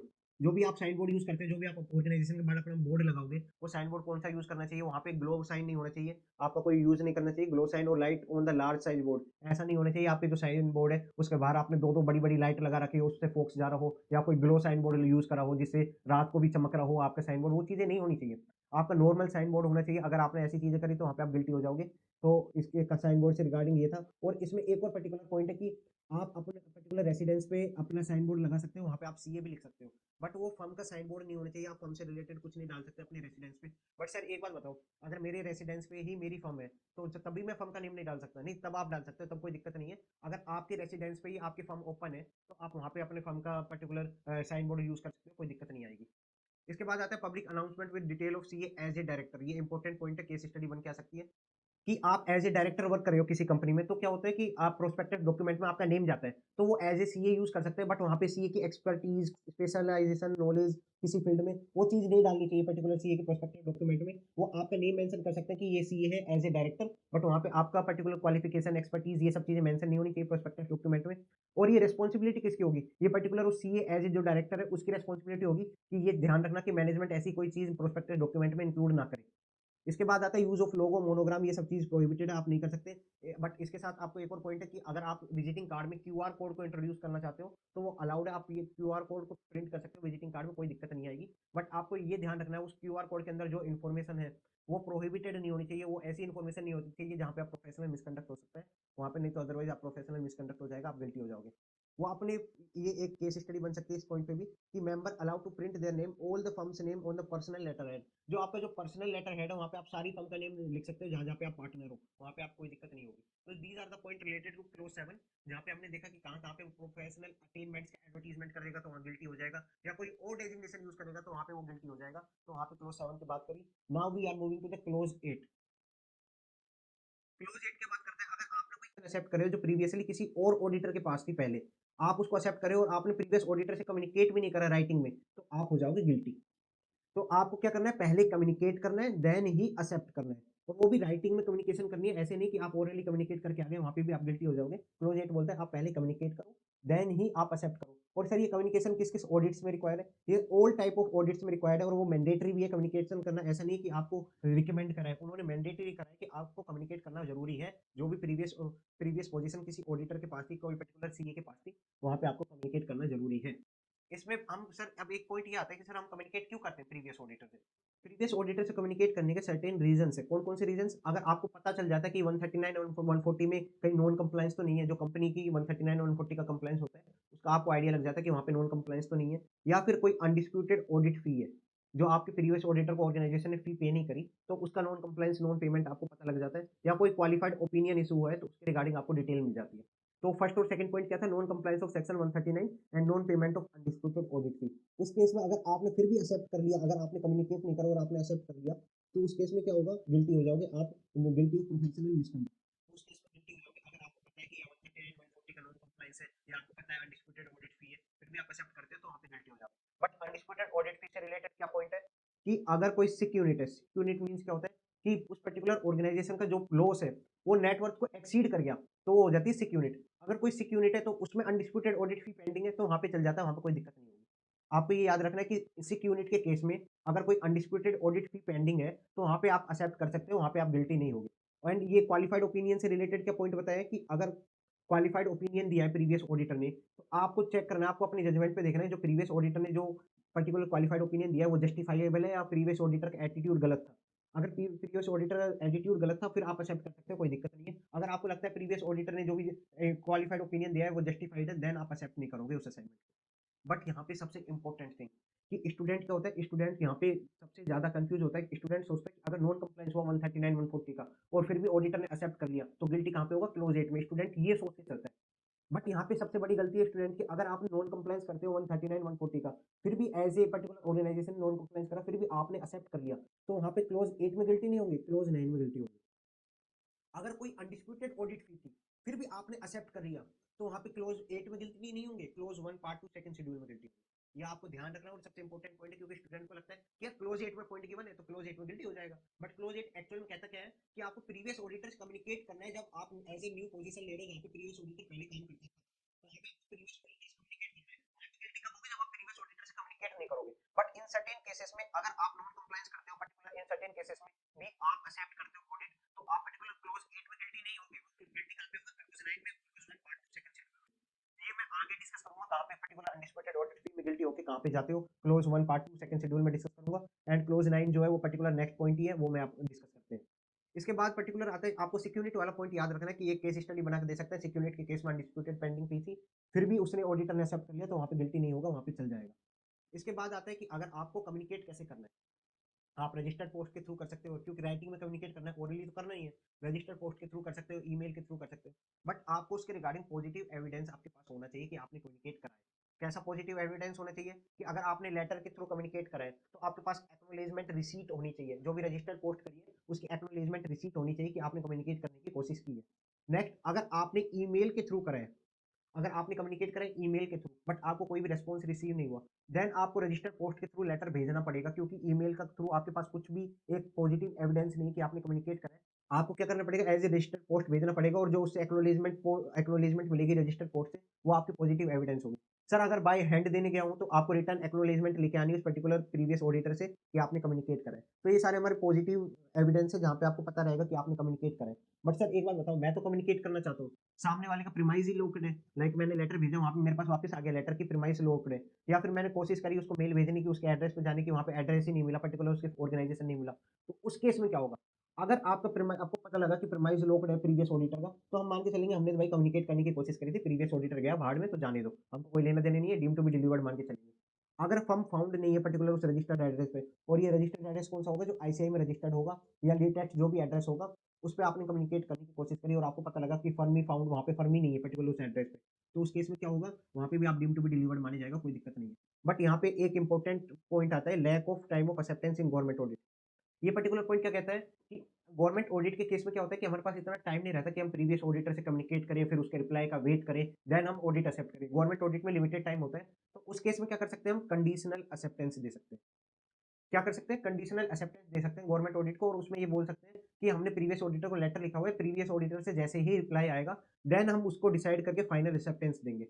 उससे पहले आप कंडीशनल एक्सेप्टेंस दोगे, जब प्रीवियस ऑडिटर से रिप्लाई आ जाएगा, देन आप फाइनल एक्सेप्टेंस दोगे। ये आपको ध्यान रखना है और यही क्वेश्चन नवंबर 24 में भी आया था और जहाँ पे स्टूडेंट ने गलती करी है, कोई स्टूडेंट ने गलती करी थी। आपको सिर्फ और सिर्फ कंडीशनल एक्सेप्टेंस दे सकते हो in case of government audit only. Only and only government audit में कंडीशनल एक्सेप्टेंस दे सकते हो, फाइनल एक्सेप्टेंस बाद में दे सकते हो, कोई दिक्कत नहीं होगी। एंड इसके बाद आता है special audit under income tax act 1961। ये एक हेल्दी प्रैक्टिस होगी अगर आप एज ए टैक्स ऑडिटर हो, आप स्टैट ऑडिटर से कम्युनिकेट कर रहे हो, वो हेल्दी प्रैक्टिस होगी। वहाँ मैंडेटरी नहीं है, बट आपको लिख के आना कि it is a healthy practice to communicate with the statutory auditor. वहाँ पे कम्युनिकेट करना जरूरी है। और जॉइंट ऑडिटर के केस में आपकी प्रोफेशनल ऑब्लिगेशन होती है, जो भी अर्लियर ऑडिटर होता है उससे आपको कम्युनिकेट करना पड़ता है। फिर हमारा ये पॉइंट आता है सर, अगर कोई पोजीशन पे प्रीवियस ऑडिटर था, उसके साथ कम्युनिकेट करना पड़ेगा, वो मैं समझ गया। बट इंटरनल ऑडिटर और स्टैट ऑडिटर दोनों को तो पैरेलल है कि भाई ना ही इंटरनल ऑडिटर स्टैट ऑडिटर की पोजीशन पे आ रहे हैं, ना ही स्टैट ऑडिटर इंटरनल ऑडिटर की पोजीशन पे आ रहे हैं। तो अगर कोई इंटरनल ऑडिटर या स्टैट ऑडिटर चेंज होता है तो क्या आपस में वो कम्युनिकेट करेंगे? ऐसा कुछ नहीं है, कोई भी मैंडेटरी नहीं है। अगर आपको कम्युनिकेट करना है तो आप कर सकते हो, बट वहाँ पे कोई भी कम्युनिकेशन की रिक्वायरमेंट नहीं है कि इंटरनल ऑडिटर और स्टैट ऑडिटर क्या होते हैं, दोनों पैरेलल होते हैं। वो एक पोजीशन को ओवरलैप नहीं करते, पर्टिकुलर वो एक पोजीशन को चेंज नहीं करते। तो वहाँ पे कम्युनिकेशन की रिक्वायरमेंट नहीं है, तो वहाँ पे चल जाएगा, वहाँ पे कम्युनिकेट नहीं करोगे तो भी चल जाएगा। एंड इसके रिगार्डिंग एक पॉइंट और है सर, कंपनी तो पे करना चाहती है अनडिस्प्यूटेड ऑडिट फी, बट वहाँ पे प्रीवियस ऑडिटर अवेलेबल नहीं है ऑडिट फी लेने के लिए। लाइक कंपनी पे करना चाह रही है, कंपनी ने बार बार ट्राई करा है पेमेंट डालने के लिए, बट वो पेमेंट रिजेक्ट हो रहा है, प्रीवियस ऑडिटर अवेलेबल ही नहीं है पेमेंट को रिसीव करने के रिगार्डिंग। तो भाई एक्सेप्ट करें ना करें, उस केस में क्या बोला आईसीआई ने कि आप कंपनी से क्या करो, डिमांड ड्राफ्ट परचेज करवा लो और डिमांड ड्राफ्ट इशू करा लो प्रीवियस ऑडिटर के अगेंस्ट। और जब भी प्रीवियस ऑडिटर आएगा उसको डिमांड ड्राफ्ट दे देना। बट वो डिमांड ड्राफ्ट को एक बार जो भी इनकमिंग ऑडिटर होगा वो वेरीफाई कर लेगा, देन वो पर्टिकुलर कंपनी में एंगेजमेंट को एक्सेप्ट कर सकता है। अगर प्रीवियस ऑडिटर अवेलेबल नहीं है अनडिस्प्यूटेड ऑडिट फी को कलेक्ट करने के रिगार्डिंग, देन आप क्या करोगे, डिमांड ड्राफ्ट इशू करा के इनकमिंग ऑडिटर उसको वेरीफाई कर लेगा कि प्रीवियस ऑडिटर के नेम पर डिमांड ड्राफ्ट इशू हो गया, देन वो एक्सेप्ट कर सकता है, वहाँ पे कोई भी दिक्कत नहीं आएगी। ये हमारे पॉइंट थे क्लोज 8 के रिगार्डिंग, जहाँ पे हमने देखा कि अनडिस्प्यूटेड ऑडिट फी था, नॉन कंप्लायंस ऑफ सेक्शन 139 140 था, उसमें अगर गिल्टी होगा तो किसी और क्लोज में जाके गिल्टी होगा, क्लोज 8 में गिल्टी नहीं होगा। क्लोज 8 में गिल्टी तभी होगी जब आपने एक्सेप्ट कर लिया किसी भी पोजीशन को जहाँ पे प्रीवियस ऑडिटर था पहले, without communicating with him in writing, तो वहाँ पे आप क्लोज 8 में गिल्टी हो जाओगे। नेक्स्ट हम आते हैं क्लोज 9। क्लोज 9 क्या बोलता है, जो मैंने आपको ऊपर बताया था कि 139 एंड 140 का नॉन कंप्लायंस हुआ, फिर भी आपने एक्सेप्ट कर लिया। सीए इतना गंदा था कि उसे 139 140 का नॉन कंप्लायंस के बाद भी एक्सेप्ट कर लिया, तो आप क्लोज 9 में गिल्टी हो जाएगा। ये सीए की ड्यूटी है 139 एंड 140 का नॉन कंप्लायंस चेक करना, देन ही एक्सेप्ट करना कि अगर 139 140 का नॉन कंप्लायंस नहीं है तो ही एक्सेप्ट कर सकता है किसी ऑर्गेनाइजेशन में एज ए ऑडिटर। क्लोज 9 के अंदर कौन कौन से पॉइंट आते हैं वो देख लेते हैं। It is a obligation of incoming auditor. Incoming auditor की ऑब्लिगेशन है कि आपको पर्टिकुलर 139 और 140 का नॉन कंप्लायंस चेक करना है।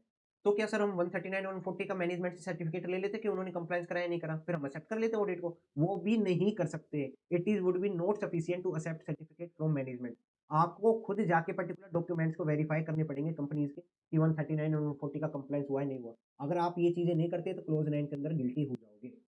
फिर क्लोज 9 के अंदर सर्टेन गाइडलाइंस हो रहे, ईएसबी ने सर्टेन गाइडलाइंस इशू करी एथिकल स्टैंडर्ड बोर्ड ने, कि अगर आप पर्टिकुलर किसी पोजीशन पे एज ए ऑडिटर थे, वहां से आप क्या हो जाते हो, रिमूव हो जाते हो, आपने खुद ने रिजाइन कर दिया, तो उस केस में क्या करोगे, आप आईसीआई को इन्फॉर्म करोगे। यहाँ पे क्या केस हो सकता है कि अगर ऑडिटर ने रिजाइन करा या ऑडिटर चाहता है कि वो वापस रीअपॉइंट नहीं होना चाहता, ऑडिटर ने ये सोचा कि मैं वापस रीअपॉइंट नहीं होना चाहता इस ऑर्गेनाइजेशन में, तो उस केस में क्या होगा, वो कम्युनिकेट करेगा बोर्ड ऑफ डायरेक्टर से क्या क्या रीजंस था, और वो कम्युनिकेशन जो हुआ है बोर्ड ऑफ डायरेक्टर से वो आईसीआई को उसकी कॉपी सेंड करेगा। ये इससे रिलेटेड गाइडलाइंस थी। अगर ऑडिटर विलिंग है कि अपॉइंट होना चाहता है, ऑडिटर चाहता है कि मैं रीअपॉइंट हूँ, बट मैनेजमेंट क्या चाहती है, उसको रीअपॉइंट नहीं होना दे रही, मैनेजमेंट उसको रीअपॉइंट ही नहीं होने दे रही, ऑडिटर तो चाहता है रीअपॉइंट होना। उस केस में क्या करेगा, ऑडिटर क्या करता है, उसमें रिप्रेजेंटेशन देता है, जो हमने ऊपर डिस्कस करा था, उसमें रिप्रेजेंटेशन देता है ऑडिटर 140 सबसेक्शन 4 में। और वो रिप्रेजेंटेशन किसको देता है, शेयर होल्डर्स को। तो उस केस में वही रिप्रेजेंटेशन वो आईसीआई को copy as a statement file करेगा, जो रिप्रेजेंटेशन वो मैनेजमेंट को देता है to circulate among shareholder. ये आपको ध्यान रखना है। अगर ऑडिटर खुद ही रिजाइन करता है या वो खुद ही रीअपॉइंट नहीं होना चाहता, उस केस में आप जब बोर्ड ऑफ डायरेक्टर से कम्युनिकेशन करोगे, रीजंस क्या है जो उसके, वही कॉपी आप रीजंस की आपको आईसीआई में सबमिट करनी पड़ेगी। अगर आप तो अपॉइंट होना चाहते हो बट मैनेजमेंट आपको अपॉइंट नहीं करना चाहती, उस केस में जो आप रिप्रेजेंटेशन बनाओगे, जो शेयर होल्डर्स के साथ सर्कुलेट होगी, जो मैनेजमेंट को आप रिप्रेजेंटेशन बना के दोगे, उसकी कॉपी आप आईसीआई को सबमिट करोगे। तो ये पर्टिकुलर गाइडलाइंस थी आईईएसबी की regarding removal and resignation of auditor. अगर इससे रिलेटेड कोई पॉइंट आता है तो आप पहले क्लोज 9 का रेफरेंस दोगे, देन आप पर्टिकुलर ईएसबी की गाइडलाइंस की बताओगे। क्लोज 10 मतलब आप क्लोज 10 में कब गिल्टी होगा, particular chartered accountant in practice ने क्या गिल्टी काम करा जिससे क्लोज 10 के अंदर गिल्टी हो जाएगा। अगर चार्टर्ड अकाउंटेंट इन प्रैक्टिस ने चार्ज करी या ऑफर टू चार्ज करी या कोई ऐसा एंगेजमेंट एक्सेप्ट करा या कोई प्रोफेशनल एम्प्लॉयमेंट में ऐसा एक्सेप्ट करा जहां पे उसकी प्रोफेशनल एंगेजमेंट की थी कैसे, परसेंटेज बेसिस पे, या कॉन्टीजेंट अपॉन फाइंडिंग के बेसिस पे। क्या हुआ क्लोज 10 में गिल्टी कब होगा? या तो आपने ऑफर करा या चार्ज करा या पर्टिकुलर एक्सेप्ट करा ऐसा प्रोफेशनल एंगेजमेंट जिसकी फी कैसे परसेंटेज ऑफ प्रॉफिट के बेस पे या कॉन्टीजेंट अपॉन फाइंडिंग के बेस पे, तो वहाँ पे क्लोज 10 में गिल्टी हो जाओगे। ये पर्टिकुलर क्लोज ये कहता है कि आप परसेंटेज बेसिस पे फी चार्ज नहीं कर सकते। आप ऐसा नहीं कह सकते आपने अगर 10 लाख की कुछ पर्टिकुलर फाइंडिंग ढूँढी तो आप 10% फी ले सकते हो। आप ऐसी चीज़ नहीं कह सकते, आप परसेंटेज बेसिस पे फी चार्ज नहीं कर सकते। आपको एक अमाउंट लमसम अमाउंट मेंशन करना होगा, उसी बेस पे फी चार्ज कर सकते हो। क्लोज 10 में अगर आपने परसेंटेज बेसिस पे चार्ज करी तो क्लोज 10 के अंदर आप गिल्टी हो जाओगे। बट यहाँ पे एक चीज़ और लिखा हुआ है unless permitted by any regulation. कौन-कौन सी रेगुलेशन है, उसकी क्या-क्या एक्सेप्शंस है, वो पर्टिकुलर ये पॉइंट्स है कि इन पॉइंट्स में आप परसेंटेज बेसिस पे फी चार्ज करोगे तो भी चल जाएगा। कौन-कौन से पॉइंट है? एज ए रिसीवर और लिक्विडेटर एक्सेप्ट कर सकता है परसेंटेज बेसिस पे, रियलाइजेशन बेसिस पे, डिसबर्समेंट ऑफ एसेट्स के बेसिस पे। बट आपको क्या याद रखना है? टोटल एसेट्स के बेस पे नहीं होनी चाहिए वो परसेंटेज ऑफ फी। आपका ये डिसबर्समेंट के ऑफ एसेट्स के बेसिस पे रख सकते हो परसेंटेज फी। और in case of cooperative society भी आप परसेंटेज बेसिस पे चार्ज कर सकते हो, कोई दिक्कत नहीं है। Valuation of direct tax and valuer of direct tax and duty, उस केस में भी आप परसेंटेज बेसिस पे चार्ज कर सकते हो। मैनेजमेंट कंसल्टेंसी सर्विसेज में भी आप परसेंटेज बेसिस पे चार्ज कर सकते हो। या fund raising services, important point इसके रिलेटेड मैं आपको बताता हूँ। इसके बाद debt recovery services, cost optimisation services या इंसॉल्वेंसी प्रोफेशनल के रिलेटेड, इन सब चीज़ों में आप परसेंटेज बेसिस पे फी चार्ज कर सकते हो, कोई भी दिक्कत नहीं होगी। इनके अलावा आपने कोई ऐसी पर्टिकुलर एंगेजमेंट एक्सेप्ट करा जहाँ पे अपने परसेंटेज ऑफ फी पे चार्ज कर रहे हो, परसेंटेज बेसिस पे फी चार्ज कर रहे हो, वहाँ पे आप गिल्टी हो जाओ। तो कौन-कौन से पॉइंट थे? Receiver, auditor of cooperative society, valuer of direct tax duties, management consultancy services, fund raising services, debt recovery services, cost optimisation services, insolvency professional services, ये सब सर्विसेज दोगे तो वहाँ पे आप परसेंटेज बेसिस पे फी चार्ज कर सकते हो। बट मैं आपसे एक क्वेश्चन पूछता हूँ, अगर एक चार्टेड अकाउंटेंट इन प्रैक्टिस ने क्या करा, एक क्लाइंट को लोन सैंक्शन कराया किसी बैंक के थ्रू, तो वहाँ पे आप कह सकते हो कि सर ये तो फंड रेजिंग सर्विसेज हो गई ना, वहाँ पे लोन सैंक्शन कराया। बट नहीं, ये particular services fund raising services में नहीं आती। अगर किसी को लोन सैंक्शन कराया बैंक से तो फंड रेजिंग सर्विसेज में नहीं आएगी। और अगर वहाँ पे आपने परसेंटेज बेसिस पे फी चार्ज करी, लाइक आपने 10 लाख का लोन सैंक्शन कराया और आपने पर्टिकुलर क्लाइंट से बोला कि 10% ऑफ फी मेरी होगी उसमें से, तो लाइक 1 लाख रुपीज़ मेरा होगा, तो वहाँ पे आप गिल्टी हो जाओगे क्योंकि वहाँ पे आप परसेंटेज बेसिस पे फी चार्ज नहीं कर सकते। ये आपको याद रखना है कि loan sanction fund raising services में इंक्लूड नहीं होती, तो वहाँ पे आप परसेंटेज बेसिस पे फी चार्ज नहीं कर सकते, अदरवाइज आप पे गिल्टी हो जाओगे। तो ये पॉइंट थे क्लोज 10 से रिलेटेड। जो चार्ज के रिगार्डिंग था, क्या पॉइंट था? अगर आपने चार्ज कराया, ऑफर टू चार्ज कराया, आपने एक्सेप्ट करा क्या एनी प्रोफेशनल एंगेजमेंट जिसकी फी कैसे परसेंटेज बेसिस पे या कॉन्टीजेंट अपॉन फाइंडिंग के बेसिस पे, वहाँ पे क्लोज 10 में गिल्टी हो जाओगे। इसके बाद आता है क्लोज 11। क्लोज 11 भी काफी मोस्ट इंपोर्टेंट, ऐसे कई बार इससे क्वेश्चंस पूछती है। क्या क्लोज 11 क्या कहता है? अगर आप एंगेज हुए चार्टेड अकाउंटेंट इन प्रैक्टिस में हो आप, और अगर आप एंगेज हुए किसी बिजनेस और ऑक्यूपेशन में other than profession of chartered accountant, आप चार्टेड अकाउंटेंट इन प्रैक्टिस होकर आप किसी और बिजनेस में ऑक्यूपाई होते हो, तो क्लोज 11 में गिल्टी हो जाओगे। 11 काफी वाइड है और इसके अंदर काफी पॉइंट्स हैं, कहाँ-कहाँ पे कौन-कौन से बिज़नेस में आप इन्वॉल्व हो सकते हो, वो हम आगे देखेंगे। बट इसमें आपको ये समझना है कि अगर आप कोई और बिज़नेस में या कोई और ऑक्यूपेशन में इन्वॉल्व होते हो अदर देन चार्टर्ड अकाउंटेंट, तो आप गिल्टी हो जाओगे। But unless permitted by council, अगर कोई बिज़नेस या कोई ऑक्यूपेशन काउंसिल ने परमिट करी हुई है, उसके अंदर आप इन्वॉल्व हो सकते हो, वहाँ पे कोई दिक्कत नहीं। तो ये कौन सी काउंसिल ने परमिट करी है, वो हम नीचे देखेंगे रेगुलेशन 190 ए। साथ-साथ एक पॉइंट और बोलते हैं कि आप किसी भी कंपनी का डायरेक्टर बन सकते हो, कोई भी दिक्कत नहीं है, डायरेक्टर बनो। बट सुनो, वहाँ पे लिखा हुआ है मैनेजिंग डायरेक्टर और डब्ल्यूटीडी नहीं बन सकते। क्या आप डायरेक्टर बन सकते हो किसी भी कंपनी के, बट मैनेजिंग डायरेक्टर नहीं बन सकते, ना ही डब्ल्यूटीडी डायरेक्टर बन सकते हो। और इसमें आगे एक पर्टिकुलर ये पॉइंट लिखा हुआ है क्या, अगर आप किसी भी कंपनी में इंटरेस्टेड हो एज ए ऑडिटर, आप या आपका पार्टनर इंटरेस्टेड है, तो वहाँ पे तो डायरेक्टर भी नहीं बन सकते। हमने बेसिक क्या होता है हमारा, अगर जहाँ पे किसी कंपनी के आप ऑडिटर हो, वहाँ पे तो आप डायरेक्टर ले ही नहीं सकते ना, डायरेक्टर ले लिया तो पार्टी में आ गए, फिर वहाँ पे ऑडिटर नहीं बन सकते आप। तो किसी भी कंपनी में, किसी भी ऑर्गेनाइजेशन में आप पहले से ऑडिटर हो, आपका इंटरेस्ट है, आपका पार्टनर एज़ ए ऑडिटर है, तो उस केस में आप डायरेक्टर भी नहीं बन सकते। अदरवाइज़ आप डायरेक्टर बन सकते हो किसी भी कंपनी के, बट एमडी, डब्ल्यूटीडी तो कैसे भी नहीं बन सकते। बट बाद में हम जब काउंसिल जनरल गाइडलाइंस में आएँगे, तो वहाँ पे एक पॉइंट मिलेगा आपको कि जहाँ पे आप एमडी भी बन सकते हो और डब्ल्यूटीडी बन सकते हो। वो पर्टिकुलर एक एक्सेप्शन है क्या? Chapter 17 of CCG council general guidelines, वहाँ पे आप एमडी भी बन सकते हो, डब्ल्यूटीडी भी बन सकते हो, वो हम बाद में डिस्कस करेंगे। बट आपको अभी तो क्या याद रखना है कि अगर आप कोई और बिजनेस या ऑक्यूपेशन में एंगेज होते हो other then chartered accountant in practice, तो आप गिल्टी हो जाओगे unless permitted by council. Council ने सर्टेन रेगुलेशंस, सर्टेन बिजनेस या सर्टेन ऑक्यूपेशन को, काउंसिल ने सर्टेन ऑक्यूपेशन, सर्टेन बिजनेस को पर्टिकुलर रेफर करा है, आप उसमें इन्वॉल्व होते हो तो वहाँ कोई दिक्कत नहीं है, अदरवाइज आप गिल्टी हो जाओगे। इसके साथ साथ क्या बोला है, अगर आप डायरेक्टर बनना चाहते हो तो बन जाओ, कोई भी दिक्कत नहीं है, बट आप एमडी, डब्ल्यूटीडी नहीं बन सकते किसी भी कंपनी की, नहीं तो आप गिल्टी हो जाओगे। अगर आप किसी ऑर्गेनाइजेशन में ऑलरेडी ऑडिटर हो, वहाँ पे आप डायरेक्टर भी नहीं बन सकते। These are the point related to clause 11। अब हम देखते हैं काउंसिल ने कौन-कौन से बिज़नेसेस, कौन-कौन से ऑक्यूपेशंस को अप्रूव करा हुआ है, कहाँ-कहाँ पे आप बन सकते हो बिना गिल्टी हुए, बिना प्रोफेशनल मिसकंडक्ट करे। तो यहाँ पे 190 ए में रेगुलेशन में काउंसिल ने सर्टेन पॉइंट्स दिए हैं। फिर आते हैं 2 पॉइंट, एक आता है जनरल रिज़ोल्यूशन, एक आता है स्पेशल रिज़ोल्यूशन।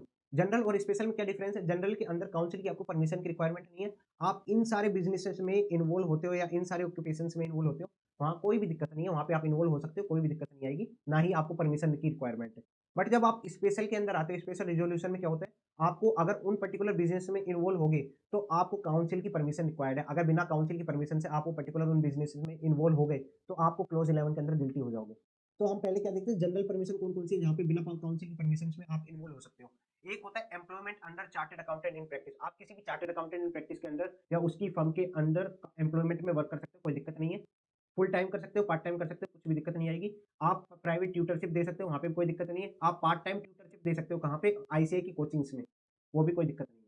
उसके बाद आप क्लास को अटेंड कर सकते हो, अपीयर हो सकते हो किसी भी एग्जामिनेशन के अंदर, कोई दिक्कत नहीं है। आप कोई भी पर्टिकुलर लाइक आप सीए करने के बाद सीएफए कर रहे हो, तो वहाँ पे वो आप अटेंड हो सकते हो, कोई दिक्कत नहीं आएगी। उसके साथ आप वैल्यूएशन ऑफ पेपर कर सकते हो, acting as a paper setter, head examiner, किसी भी एग्जामिनर का। लाइक आप एज ए सीए आईपी हो, बट आप बीकॉम के एग्जाम्स के हेड एग्जामिनर हो, पेपर वैल्यूअर सेटर हो, तो वो कर सकते हो, कोई भी दिक्कत नहीं आएगी। तो ये सारे पॉइंट किससे रिलेटेड हुए? लास्ट के 4 पॉइंट आप ये टीचिंग से रिलेटेड है। अगर आपने प्राइवेट ट्यूटरशिप दी, अलाउड। पार्ट टाइम ट्यूटरशिप दी आईसीआई में, तो भी अलाउड। अगर आपने कोई क्लास को अटेंड करा, कोई आप एग्जाम दे रहे हो, वो भी अलाउड है। पेपर सेट करा पर्टिकुलर किसी एग्जामिनेशन में हेड बन के जा रहे हो, तो वो भी अलाउड है। हेड एग्जामिनर बन के जा रहे हो, वो भी अलाउड है, कोई दिक्कत नहीं है। ये सारे पॉइंट हो गए टीचिंग से रिलेटेड। आते हैं authorship of books and article. Important point कि अगर आप ऑथरशिप कर रहे हो, यहाँ पे ऑथरशिप की बात हो रही है, किसी और की बात नहीं हो रही। किसी भी बुक की कर सकते हो, किसी भी आर्टिकल्स की कर सकते हो, कोई भी दिक्कत नहीं है। ऑथरशिप है तो किसी भी बुक की, किसी भी आर्टिकल की कोई दिक्कत नहीं है। बट जब आप नीचे आते हैं एडिटरशिप, तो एडिटरशिप पे एक पॉइंट आता है, सिर्फ और सिर्फ प्रोफेशनल जर्नल्स की आप एडिटरशिप कर सकते हो, किसी और जर्नल्स की एडिटरशिप नहीं करोगे। अगर आपने प्रोफेशनल जर्नल्स के अलावा किसी और चीज की एडिटरशिप ली, उस केस में आपको स्पेशल परमिशन की रिक्वायरमेंट हो जाएगी, वो हम नीचे पढ़ेंगे। तो यहाँ पे company audit as a example है, कंपनी ऑडिट की journal as a professional journal में आती है, उसकी आप एडिटरशिप कर सकते हो, वहाँ पे कोई दिक्कत नहीं होगी। तो आपको क्या याद रखना है, ऑथरशिप किसकी होनी चाहिए, किसी भी बुक की हो सकता है, किसी भी आर्टिकल्स की हो सकता है, कोई दिक्कत नहीं है। बट एडिटरशिप जो होगी वो सिर्फ और सिर्फ प्रोफेशनल जर्नल्स की होनी चाहिए। बाद आता है आप लाइफ इंश्योरेंस एजेंसी का लाइसेंस होल्ड कर सकते हो, फॉरेन कमीशन रिन्यूअल कमीशन के रिगार्डिंग आप एमपी एमएलए की पोजीशन को होल्ड कर सकते हो, कोई दिक्कत नहीं आएगी। उसके बाद आप सर्वेयर एंड लॉस असेसर बन सकते हो, रिकवरी कंसल्टेंट एज एक्ट कर सकते हो, या एग्रीकल्चर एक्टिविटीज भी कर सकते हो, कोई भी दिक्कत नहीं है। आप एग्रीकल्चर एक्टिविटीज कर रहे हो, वहाँ पे भी कोई दिक्कत नहीं आएगी। So these are the general points. कौन कौन से जनरल पॉइंट्स देखे थे हमने, कि आप एम्प्लॉयमेंट करो क्या चार्टेड अकाउंटेंट इन प्रैक्टिस या किसी फर्म के अंदर पार्ट टाइम या फुल टाइम, कोई दिक्कत नहीं है। आप प्राइवेट ट्यूटरशिप कर रहे हो, कोई दिक्कत नहीं है, प्राइवेट ट्यूटरशिप करो। उसके बाद अगर पार्ट टाइम ट्यूटरशिप कर रहे हो आईसीआई के ऑर्गेनाइजेशन के उसमें, तो कोई दिक्कत नहीं है, पार्ट टाइम ट्यूटरशिप कर सकते हो। उसके बाद आप किसी को क्लास को अटेंड कर रहे हो या कोई एग्जामिनेशन में अपीयर हो रहे हो, कोई दिक्कत नहीं है, वहाँ पे अपीयर हो जाओ। उसके बाद आप वैल्यूएशन ऑफ पेपर कर रहे हो, पर्टिकुलर आप पेपर सेट कर रहे हो या एग्जाम हेड एग्जामिनर बन रहे हो, वहाँ पे कोई दिक्कत नहीं है। फिर आता है एडिटरशिप, सॉरी फिर आता है ऑथरशिप। ऑथरशिप किसकी, किसी भी बुक्स की, किसी भी आर्टिकल्स की चल जाएगा। एडिटरशिप सिर्फ और सिर्फ प्रोफेशनल जर्नल की होनी चाहिए, नहीं तो अदरवाइज आप गिल्टी हो जाओगे, अदरवाइज आपको स्पेशल परमिशन की रिक्वायरमेंट हो जाएगी। उसके बाद आते हैं, अगर आप एलआईसी एजेंसी का होल्ड करे हो लाइसेंस, तो वो सिर्फ और सिर्फ रिन्यूअल कमीशन के लिए होना चाहिए। अगर आप एमपी एमएलए की पोजीशन में हो, तो कोई दिक्कत नहीं, वहाँ पे भी चल जाएगा। उसके बाद आप लॉस असेसर सर्वेयर बन सकते हो, एक्ट कर सकते हो, रिकवरी कंसल्टेंट एक्ट कर सकते हो, और आप एग्रीकल्चर एक्टिविटीज में भी इन्वॉल्व हो सकते हो, वहाँ पे कोई दिक्कत नहीं है। तो ये पॉइंट थे जनरल परमिशन से रिलेटेड। तो आयशा ने पर्टिकुलर जनरल परमिशन दिए इन ऑक्यूपेशन को, यहाँ पे आप काम करो तो कोई दिक्कत नहीं है, आप यहाँ पे काम कर सकते हो। ताकि कोई ऐसी ऑक्यूपेशन जहाँ पे आपको काउंसिल की स्पेशल परमिशन रिक्वायर्ड है, तो यहाँ पे स्पेशल परमिशंस के रिगार्डिंग सर्टेन ऑक्यूपेशंस गिवन है कि यहाँ पे आपको काउंसिल की परमिशन लेनी पड़ेगी। बट मैं आपको एक बात बता दूं, अगर आपने जनरल परमिशंस लर्न कर लिया ना, तो सिर्फ आपको वही काफी है, क्योंकि जनरल परमिशंस के अलावा जो भी ऑक्यूपेशन होगी, जो भी बिजनेस में as a chartered accountant in practice involve होना चाहते हैं, उस केस में आपको स्पेशल परमिशन की रिक्वायरमेंट तो होगी ही होगी। सिर्फ और सिर्फ जनरल परमिशन में रिक्वायरमेंट नहीं है, उसके अलावा कोई भी बिजनेस एंड ऑक्यूपेशन में इन्वॉल्व होते हो, वहाँ पे स्पेशल परमिशन की रिक्वायरमेंट होगी ही होगी। तो अब देखते हैं स्पेशल परमिशन किस किस ऑक्यूपेशंस में रिक्वायर्ड है। फुल टाइम और part time employment of any business concern जहां पे relative do not hold substantial interest. Sir इसका क्या मीन्स है, अगर कोई ऐसी ऑर्गेनाइजेशन ऐसी कंपनी है जहां पे relative party already substantial interest hold करती है, तो उस केस में आप फुल टाइम या पार्ट टाइम एम्प्लॉयमेंट नहीं कर सकते। वहां पे अलाउड ही नहीं है, जहां पे आपका relative already substantial interest hold करता हो। अगर आपका रिलेटिव सब्सटेंशियल इंटरेस्ट होल्ड नहीं करता, उसके अंदर अगर आप फुल टाइम और पार्ट टाइम एम्प्लॉयमेंट में इंक्लूड होते हो, वहां पे आपको स्पेशल परमिशन की रिक्वायर्ड हो जाएगी, काउंसिल परमिशन की। तो मींस आपका रिलेटिव सब्सटेंशियल इंटरेस्ट होल्ड नहीं करना चाहिए। अगर होल्ड करता है तो आप किसी भी परमिशन, चाहे आप काउंसिल की परमिशन लो चाहे मत लो, वहां पे तो अलाउड है ही नहीं एम्प्लॉयमेंट में आना। ये आपको ध्यान रखना है। अदरवाइज आपको फुल टाइम और पार्ट टाइम एम्प्लॉयमेंट के लिए स्पेशल परमिशन की रिक्वायरमेंट है। अगर आप full time and part time employment लेते हो नॉन बिजनेस कंसर्न में, तो वहां पे भी आप ले सकते हैं, स्पेशल परमिशन की रिक्वायरमेंट होगी। या फिर आप एमडी एंड डब्ल्यूटीडी, जो मैंने ऊपर डिस्कस करा था ना, एमडी और डब्ल्यूटीडी नहीं बन सकता, पर्टिकुलर डायरेक्टर बन सकते हो आप, एमडी डब्ल्यूटीडी नहीं बन सकता एक चार्टर्ड अकाउंटेंट इन प्रैक्टिस। तो उससे रिगार्डिंग पॉइंट, अगर आप बनना चाहते हो एमडी और डब्ल्यूटीडी किसी भी कंपनी का, उस केस में आपको स्पेशल परमिशन रिक्वायर्ड है, किसकी, काउंसिल की स्पेशल परमिशन रिक्वायर्ड होगी ही होगी, एमडी डब्ल्यूटीडी बनना चाहते हो तो। उसके बाद अगर फैमिली बिजनेस कंसर्न में आपका इंटरेस्ट है तो वो भी आपको स्पेशल परमिशन रिक्वायर्ड है। एजुकेशनल इंस्टीट्यूशन में भी आपको स्पेशल परमिशन रिक्वायर्ड है। Part time and full time lectureship में इन्वॉल्व हो अदर देन आईसीआई, तो भी आपको स्पेशल परमिशन रिक्वायर्ड है। अगर आप part time and full time tutorship में इन्वॉल्व हो other than coaching of ICI, तो भी आपको स्पेशल परमिशन की रिक्वायरमेंट है। सर एक क्वेश्चन पूछता हूँ मैं आपसे, फुल टाइम ट्यूटरशिप का, full time tutorship of ICI, तो इस केस में बताओ क्या होगा? Full time tutorship of ICI, ये जनरल परमिशन में आता है नहीं आता? जनरल परमिशन में पार्ट टाइम ट्यूटरशिप आता है, वो भी आईसीआई की। अगर आप फुल टाइम ट्यूटरशिप करते हो आईसीआई की, तो वहां पे भी स्पेशल परमिशन की रिक्वायरमेंट आ जाएगी। ये आपको ध्यान रखना है, ऐसे घुमा के पूछ सकते हैं। फुल टाइम ट्यूटरशिप हो या पार्ट टाइम ट्यूटरशिप हो अदर देन आईसीआई, वो तो स्पेशल परमिशन में जाएगा। अगर आप फुल टाइम ट्यूटरशिप है आईसीआई की, तो वो भी स्पेशल परमिशन में जाएगी। एडिटरशिप कर रहे हो जर्नल्स की अदर देन प्रोफेशनल जर्नल्स, जो मैंने अपन ऊपर बताया था कि एडिटरशिप अगर आप प्रोफेशनल जर्नल्स की करते हो तो वहां पे तो जनरल परमिशन आ गई। अगर आप किसी और जर्नल्स की करते हो वहां पे आपको स्पेशल परमिशन की रिक्वायरमेंट है। तो ये सारे स्पेशल परमिशन से रिलेटेड पॉइंट है। इसके अलावा काफी पॉइंट्स भी हो सकते हैं, बट आपको ये याद रखना है कि जनरल परमिशन के अंदर क्या क्या आ सकता है। इसी के रिगार्डिंग आते हैं कुछ नोट्स जहाँ पे पर्टिकुलर और पॉइंट्स गिवन है इको क्लोज 11 से रिलेटेड। इससे पहले मैं आपको एक ये चीज और बता सकता हूँ, काउंसिल अपनी मर्जी के हिसाब से कोई भी परमिशन को रिफ्यूज कर सकता है, किसी भी परमिशन को एक्सेप्ट कर सकता है, ये काउंसिल के ऊपर है। नेक्स्ट, अगर आप डायरेक्ट टीचिंग आवर्स कर रहे हो, वो एक्सीड हो गया 25 आवर्स पर वीक। अगर आप डायरेक्ट टीचिंग आवर्स में हो और आप 25 आवर्स पर वीक से ज्यादा एक्सीड हो जाता है, तो वहां पे आपको सीओपी सरेंडर करनी पड़ जाएगी। वहां पे स्पेशल परमिशन तो दूर की बात है, वहां पे आपको सीओपी ही सरेंडर करनी पड़ जाएगी। उसके बाद अगर chartered accountant in practice HUF के बिजनेस में इन्वॉल्व है एज ए मेंबर या करता, आपके बिजनेस है आपका पर्टिकुलर फैमिली बिजनेस है एचयूएफ, उसका आप मेंबर हो या करता हो, वहां पे और सिर्फ आप इन्वॉल्व हो सकते हो, तो बट एक्टिव पार्टिसिपेशन अलाउड नहीं होगा। आप एक्टिव पार्टिसिपेशन नहीं कर सकते उस एचयूएफ में जहाँ पे आप ऑलरेडी एज ए मेंबर या करता इन्वॉल्व हो, क्योंकि आप already chartered accountant in practice में हो। साथ साथ आईसीआई को आपको एक एविडेंस और देना पड़ेगा। ये कैसा एविडेंस देना पड़ेगा? जो एचयूएफ में आप इन्वॉल्व हो, फैमिली बिजनेस या कैसे भी एचयूएफ में आप इन्वॉल्व हो, वो आपको इनहेरिटेंस में मिली होगी, सक्सेशन में मिली होगी, पार्टीशन में मिली होगी। आपने वो एचयूएफ खुद फ्रेम नहीं करनी होनी चाहिए, आपने वो एचयूएफ खुद नहीं बनाई होनी चाहिए। अगर खुद बनाओगे तो आप सीओपी नहीं कर सकते, सीओपी नहीं ले सकते अगर उसमें इन्वॉल्व हो तो। आपको ये एविडेंस देना पड़ेगा कि वो आपको पार्टीशन में मिली है या सक्सेशन में मिली है या पर्टिकुलर आपकी इनहेरिटेंस में मिली है। ये एचयूएफ का आपको एविडेंस देना पड़ेगा इंस्टीट्यूट को। इसके बाद आता है ट्रेडिंग ऑफ इन कमोडिटीज। क्या आता है ट्रेडिंग इन कमोडिटीज? इसमें स्टूडेंट्स काफी कंफ्यूज होते हैं। इसमें कोई भी दिक्कत नहीं है, अगर आप कमोडिटीज में डील करते हो जो डेरिवेटिव्स है, उसमें आपको स्पेशल परमिशन की रिक्वायरमेंट है। अगर सर मैं फ्यूचर एंड ऑप्शन में डील करता हूँ, वो भी तो डेरिवेटिव्स आती है, उसमें स्पेशल परमिशन की कोई रिक्वायरमेंट नहीं है। Only and only trading in commodities, ये आपको याद रखना है। अगर सर इक्विटी और करेंसी में डील करता हूँ, तो वहां पे भी कोई दिक्कत नहीं है, वहां पे भी स्पेशल परमिशन की रिक्वायरमेंट नहीं है। सिर्फ और सिर्फ ट्रेडिंग इन कमोडिटीज की बात हो रही है, वहीं पे ही स्पेशल परमिशन की रिक्वायरमेंट होगी। नेक्स्ट, अगर आपने रॉयल्टी रिसीव कर रहे हो किसी वेबसाइट से, तो आपको वहां पे स्पेशल परमिशन की रिक्वायरमेंट होगी। एथिकल स्टैंडर्ड बोर्ड का एक और पॉइंट है कि अगर आप किसी सब्सिडरी का ऑडिटर हो, आप लाइक एबीसी एक कंपनी है, उसके डीईएफ एक सब्सिडरी है, अगर आप डीईएफ के एक ऑडिटर ऑलरेडी हो, डीएफ के ऑडिटर हो, आप बनना चाहते हो एबीसी कंपनी के डायरेक्टर। एबीसी क्या हुई? Holding company. अगर आप सब्सिडरी कंपनी का ऑडिटर हो और होल्डिंग कंपनी के डायरेक्टर बनना चाहते हो, तो उस केस में ईएसबी ने मना कर दिया कि आपको वो चीज नहीं नहीं करनी, नहीं तो अदरवाइज आपकी इंडिपेंडेंस इफेक्ट हो जाएगा। अगर आप कंपनीज लॉ में जाते हो 139 140 141 देखते हो, तो उस केस में ये एक लूप होल था। लूप होल क्या था कि अगर आप ऑडिटर हो सब्सिडरी कंपनी के, आप होल्डिंग कंपनी के आप बन सकते हो डायरेक्टर, ये एक लूप होल था, वहां पे ये पॉइंट कवर नहीं था। बट एथिकल स्टैंडर्ड बोर्ड ने क्या करा, यहाँ पे पॉइंट लिख दिया कि अगर आप ऑलरेडी ऑडिटर हो सब्सिडरी के, तो आप होल्डिंग कंपनी के डायरेक्टर नहीं बन सकते, वहां पे आपकी इंडिपेंडेंस इफेक्ट हो जाएगी। तो ये सारे पॉइंट्स थे क्लोज इलेवन से रिलेटेड। यहाँ पे मैंने एक चार्ट बनाया है, समराइज चार्ट है, जिसमें डायरेक्टर से रिलेटेड सारे पॉइंट मैंने कवर कर दिए इतने छोटे से चार्ट में। क्या पॉइंट है? अगर आप डायरेक्टर बनना चाहते हो किसी भी कंपनी के, तो सबसे पहले क्या देखोगे, वहां पे मेरा या मेरी फर्म का या मेरे पार्टनर का इंटरेस्ट तो नहीं है एज एन ऑडिटर। अगर आप ऑडिटर हो उस कंपनी के, आपका पार्टनर या फर्म ऑडिटर है, उस केस में तो अलाउड ही नहीं है, वहां तो नॉन कंप्लायंस हो जाएगा, वहां तो अलाउड ही नहीं होगा। फिर सेकंड आप क्या देखोगे, अगर आप ऑडिटर नहीं हो, चलो ठीक है ऑडिटर नहीं हो आप उस कंपनी के, फिर आप देखोगे कौन सा डायरेक्टर बनना चाहता है भाई।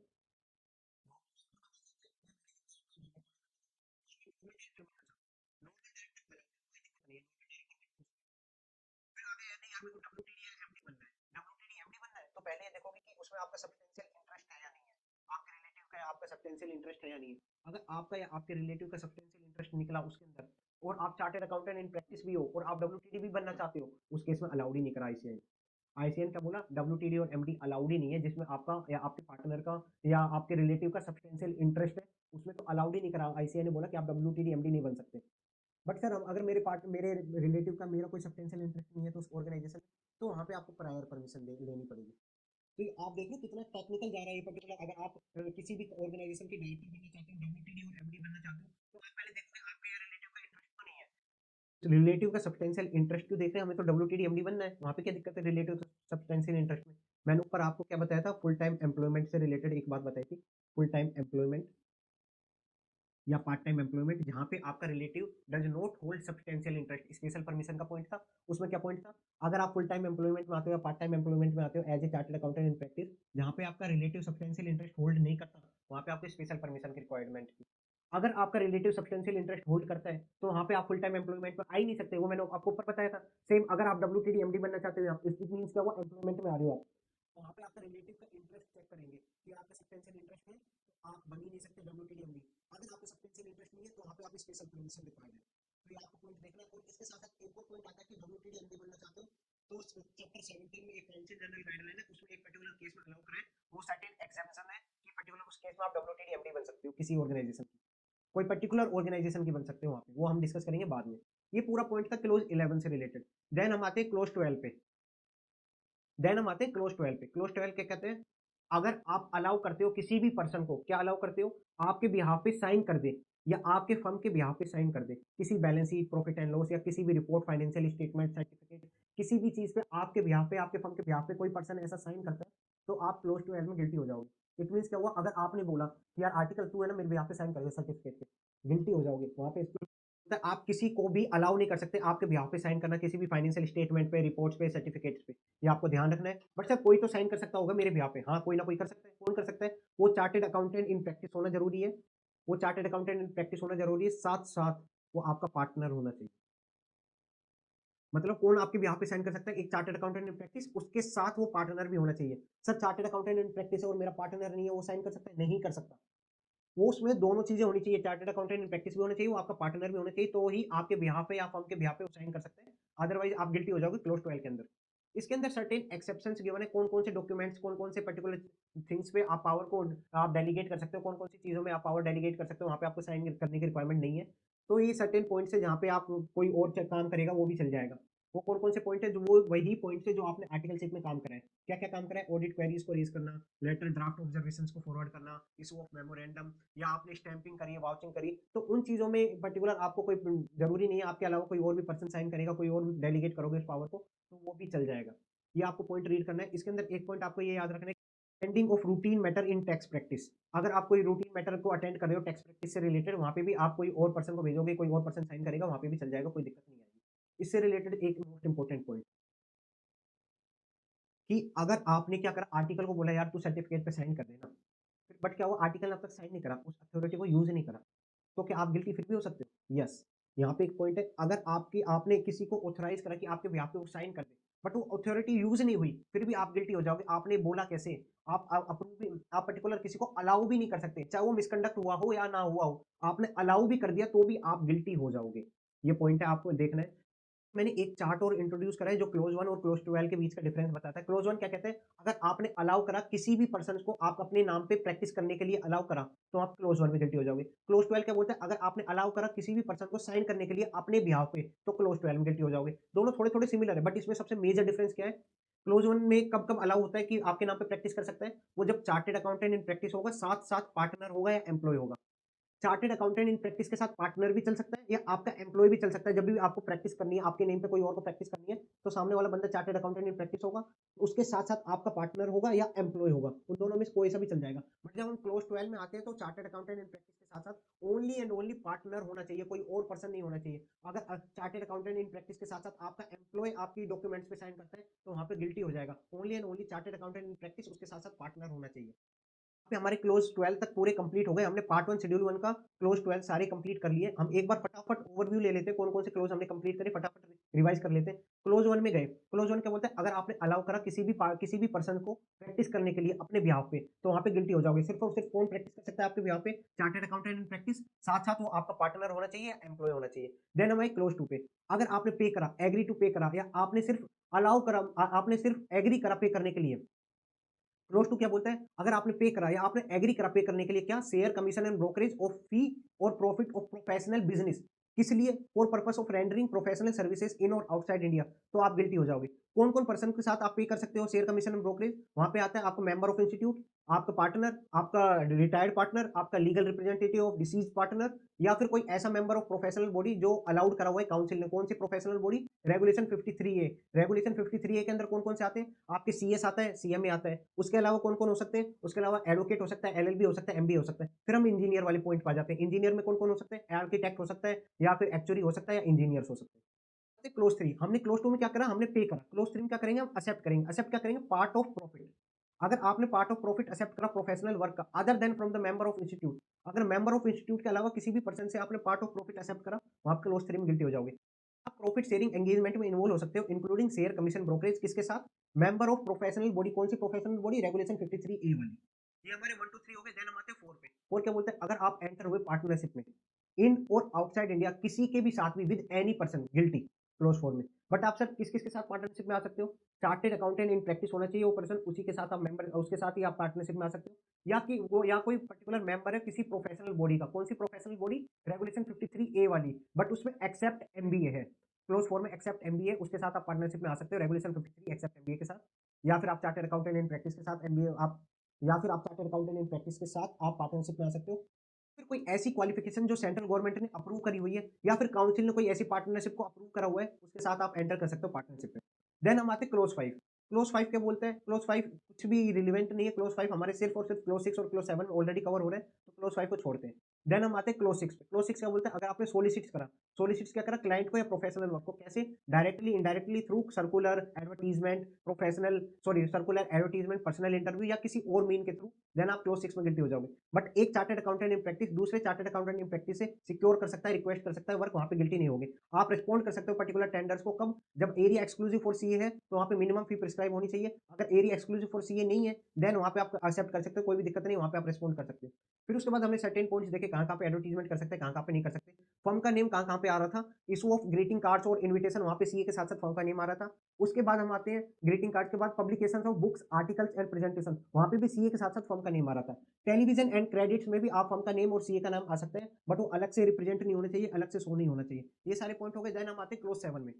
क्लोज 7 में क्या है? अगर आपने एडवर्टाइज करा क्या प्रोफेशनल अटेनमेंट्स का, या आपने कोई और डेजिग्नेशन यूज करी अदर देन सीए, तो आप गिल्टी हो जाओगे। सर वो डेजिग्नेशन कहाँ यूज करेंगे? प्रोफेशनल डॉक्यूमेंट्स पे, लेटर हेड पे या कोई साइनिंग डॉक्यूमेंट्स पे, तो आप गिल्टी हो जाओगे। बट वहां पे अगर क्वालिफिकेशन कौन सी है जो सेंट्रल गवर्नमेंट ने अप्रूव करी हुई, कोई ऐसी पर्टिकुलर डिग्री या फिर काउंसिल ने कोई पर्टिकुलर डिग्री या कोई मेंबरशिप को अप्रूव करा हुआ है, आप उसकी डिग्री मेंशन कर सकते हो, कोई दिक्कत नहीं आएगी। क्लोज 7 सीपीए के इनिशियल्स मेंशन नहीं कर सकते, कोई और डेजिग्नेशन यूज नहीं कर सकते, सीए सीए में कुछ भी यूज नहीं कर सकते। बट जहाँ काउंसिल का एमओयू है वो आप मेंशन कर सकते हो, उसकी डिग्री पर्टिकुलर कोई दिक्कत नहीं है। इंसॉल्वेंसी प्रोफेशनल रजिस्टर्ड वैल्यू और आप लेटर हेड पे मेंशन कर सकते हो, कोई भी दिक्कत नहीं है। ये हमारा क्लोज 7 हो गया। क्या बोलते हैं? आप गिल्टी हो जाओगे जब आपने एक्सेप्ट करा पोजीशन जहाँ पे पहले वो प्रीवियस ऑडिटर की थी without communicating with him in writing. आपको राइटिंग में कम्युनिकेट करना है, फर्स्ट कम्युनिकेट करना है, देन ही आप एक्सेप्ट कर सकते हो, अदरवाइज क्लोज 8 में गिल्टी हो जाओगे। क्लोज 8 के अंदर सर्टेन रीजंस थे, वो भी ठीक है। क्लोज 9 में आते हैं, अगर सेक्शन 139 140 का नॉन कंप्लायंस है, फिर भी आपने एक्सेप्ट करा तो क्लोज 9 में गिल्टी। क्लोज 10 क्या बोलते हैं? अगर आपने चार्ज कराया, ऑफर टू चार्ज कराया, आपने एक्सेप्ट करा ऐसा प्रोफेशनल एंगेजमेंट जिसकी फी परसेंटेज बेसिस पे है या कॉन्टीजेंट अपॉन फाइंडिंग है, तो आप क्लोज 10 में गिल्टी हो जाओगे। बट वहां पे सर्टेन पॉइंट्स एक्सेप्शन थे जहां पे आप परसेंटेज बेसिस पे फी चार्ज कर सकते हो। रिसीवर है, लिक्विडेशन है, या फिर वैल्यूअर ऑफ डायरेक्ट टैक्स है, या फिर आप insolvency professional services, management consultancy services है, या फंड रेजिंग सर्विसेज है, डेट रेजिंग सर्विसेज है, इन केस में आप परसेंटेज बेसिस पे चार्ज करोगे, चल जाएगा। इसके बाद आते हैं क्लोज 11। क्लोज 11 क्या बोलते हैं? अगर आप कोई बिजनेस में इन्वॉल्व हुए other than chartered accountant in practice, तो क्लोज 11 में गिल्टी हो जाओगे। Other than chartered accountant in practice, आप किसी भी बिजनेस में इन्वॉल्व होते हो, क्लोज 11 में गिल्टी हो जाएगा, एक्सेप्ट कोई परमिशन दी हुई है काउंसिल ने, तो वहां पे आप इन्वॉल्व हो सकते हो, कोई दिक्कत नहीं है। इसके बाद उसी में ही एक पॉइंट आता है कि आप डायरेक्टर बन सकते हो किसी भी कंपनी का, कोई दिक्कत नहीं है, बट आप उसमें पर्टिकुलर ऑडिटर नहीं होने चाहिए, आपके ना ही पर्टिकुलर पार्टनर ऑडिटर होना चाहिए। एंड आप एमडीडब्ल्यूटीडी बन सकते हो कि नहीं? आप एंड आप एमडीडब्ल्यूटीडी बन सकते हो क्या? नहीं। एमडीडब्ल्यूटीडी आप किसी भी कंपनी का नहीं बन सकते। अगर आप बनना चाहते हो तो आपको स्पेशल परमिशन की रिक्वायरमेंट है। देन हमने देखा जनरल परमिशन होती है, स्पेशल परमिशन होती है। जनरल परमिशन के अंदर काफी पॉइंट देखे। एडिटरशिप किसकी होनी चाहिए? सिर्फ और सिर्फ प्रोफेशनल जर्नल की होनी चाहिए। अगर कोई और जर्नल की आपको एडिटरशिप लेनी है, वहां पे स्पेशल परमिशन में जाओगे। ऑथरशिप किसी भी बुक की चलेगी, किसी भी आर्टिकल की चलेगी, कोई दिक्कत नहीं है। देन ट्रेडिंग इन कमोडिटीज पे आते हैं। ट्रेडिंग इन कमोडिटीज डेरिवेटिव का पार्ट होता है, वहां पे आपको स्पेशल परमिशन की रिक्वायरमेंट है। इक्विटी हो, करेंसी हो, एफएन हो, कोई दिक्कत नहीं है, वहां पे स्पेशल परमिशन की रिक्वायरमेंट नहीं है। ये सारे पॉइंट हो गए क्लोज 11 से रिलेटेड। देन हम आते हैं क्लोज 12 पे। क्लोज 12 क्या बोलता है, अगर आपने किसी भी पर्सन को अलाउ करा, किस लिए अलाउ करा, आपके बिहाफ पे, आपके फर्म के बिहाफ पे साइन करना, क्या, profit and loss, balance sheet, financial statement, तो क्लोज 12 में गिल्टी हो जाओगे। क्लोज 12 की सर्टेन एक्सेप्शंस क्या थी, आप कोई कोई पर्टिकुलर छोटे मोटे कामों के लिए आप डेलीगेट कर सकते हो पावर, अपनी साइनिंग अथॉरिटी डेलीगेट कर सकते हो, वहाँ कोई दिक्कत नहीं है, वो सिर्फ आर्टिकल्स वाले काम थे, वहाँ कोई दिक्कत नहीं है। देन हमने देखा पर्टिकुलर क्लोज 1 और क्लोज 12 में पर्टिकुलर क्या क्या डिफरेंस थे, तो यहाँ पे हमने पार्ट 1 का पूरा वापस 2 बार रिवीजन कर लिया अच्छे से। आज की रिवीजन वीडियो इतनी ही रखते हैं, नेक्स्ट रिवीजन वीडियो हम कल स्टार्ट करते हैं, जहाँ पे हम पार्ट 2 कवर करेंगे और पूरा प्रोफेशनल एथिक्स को कवर करेंगे।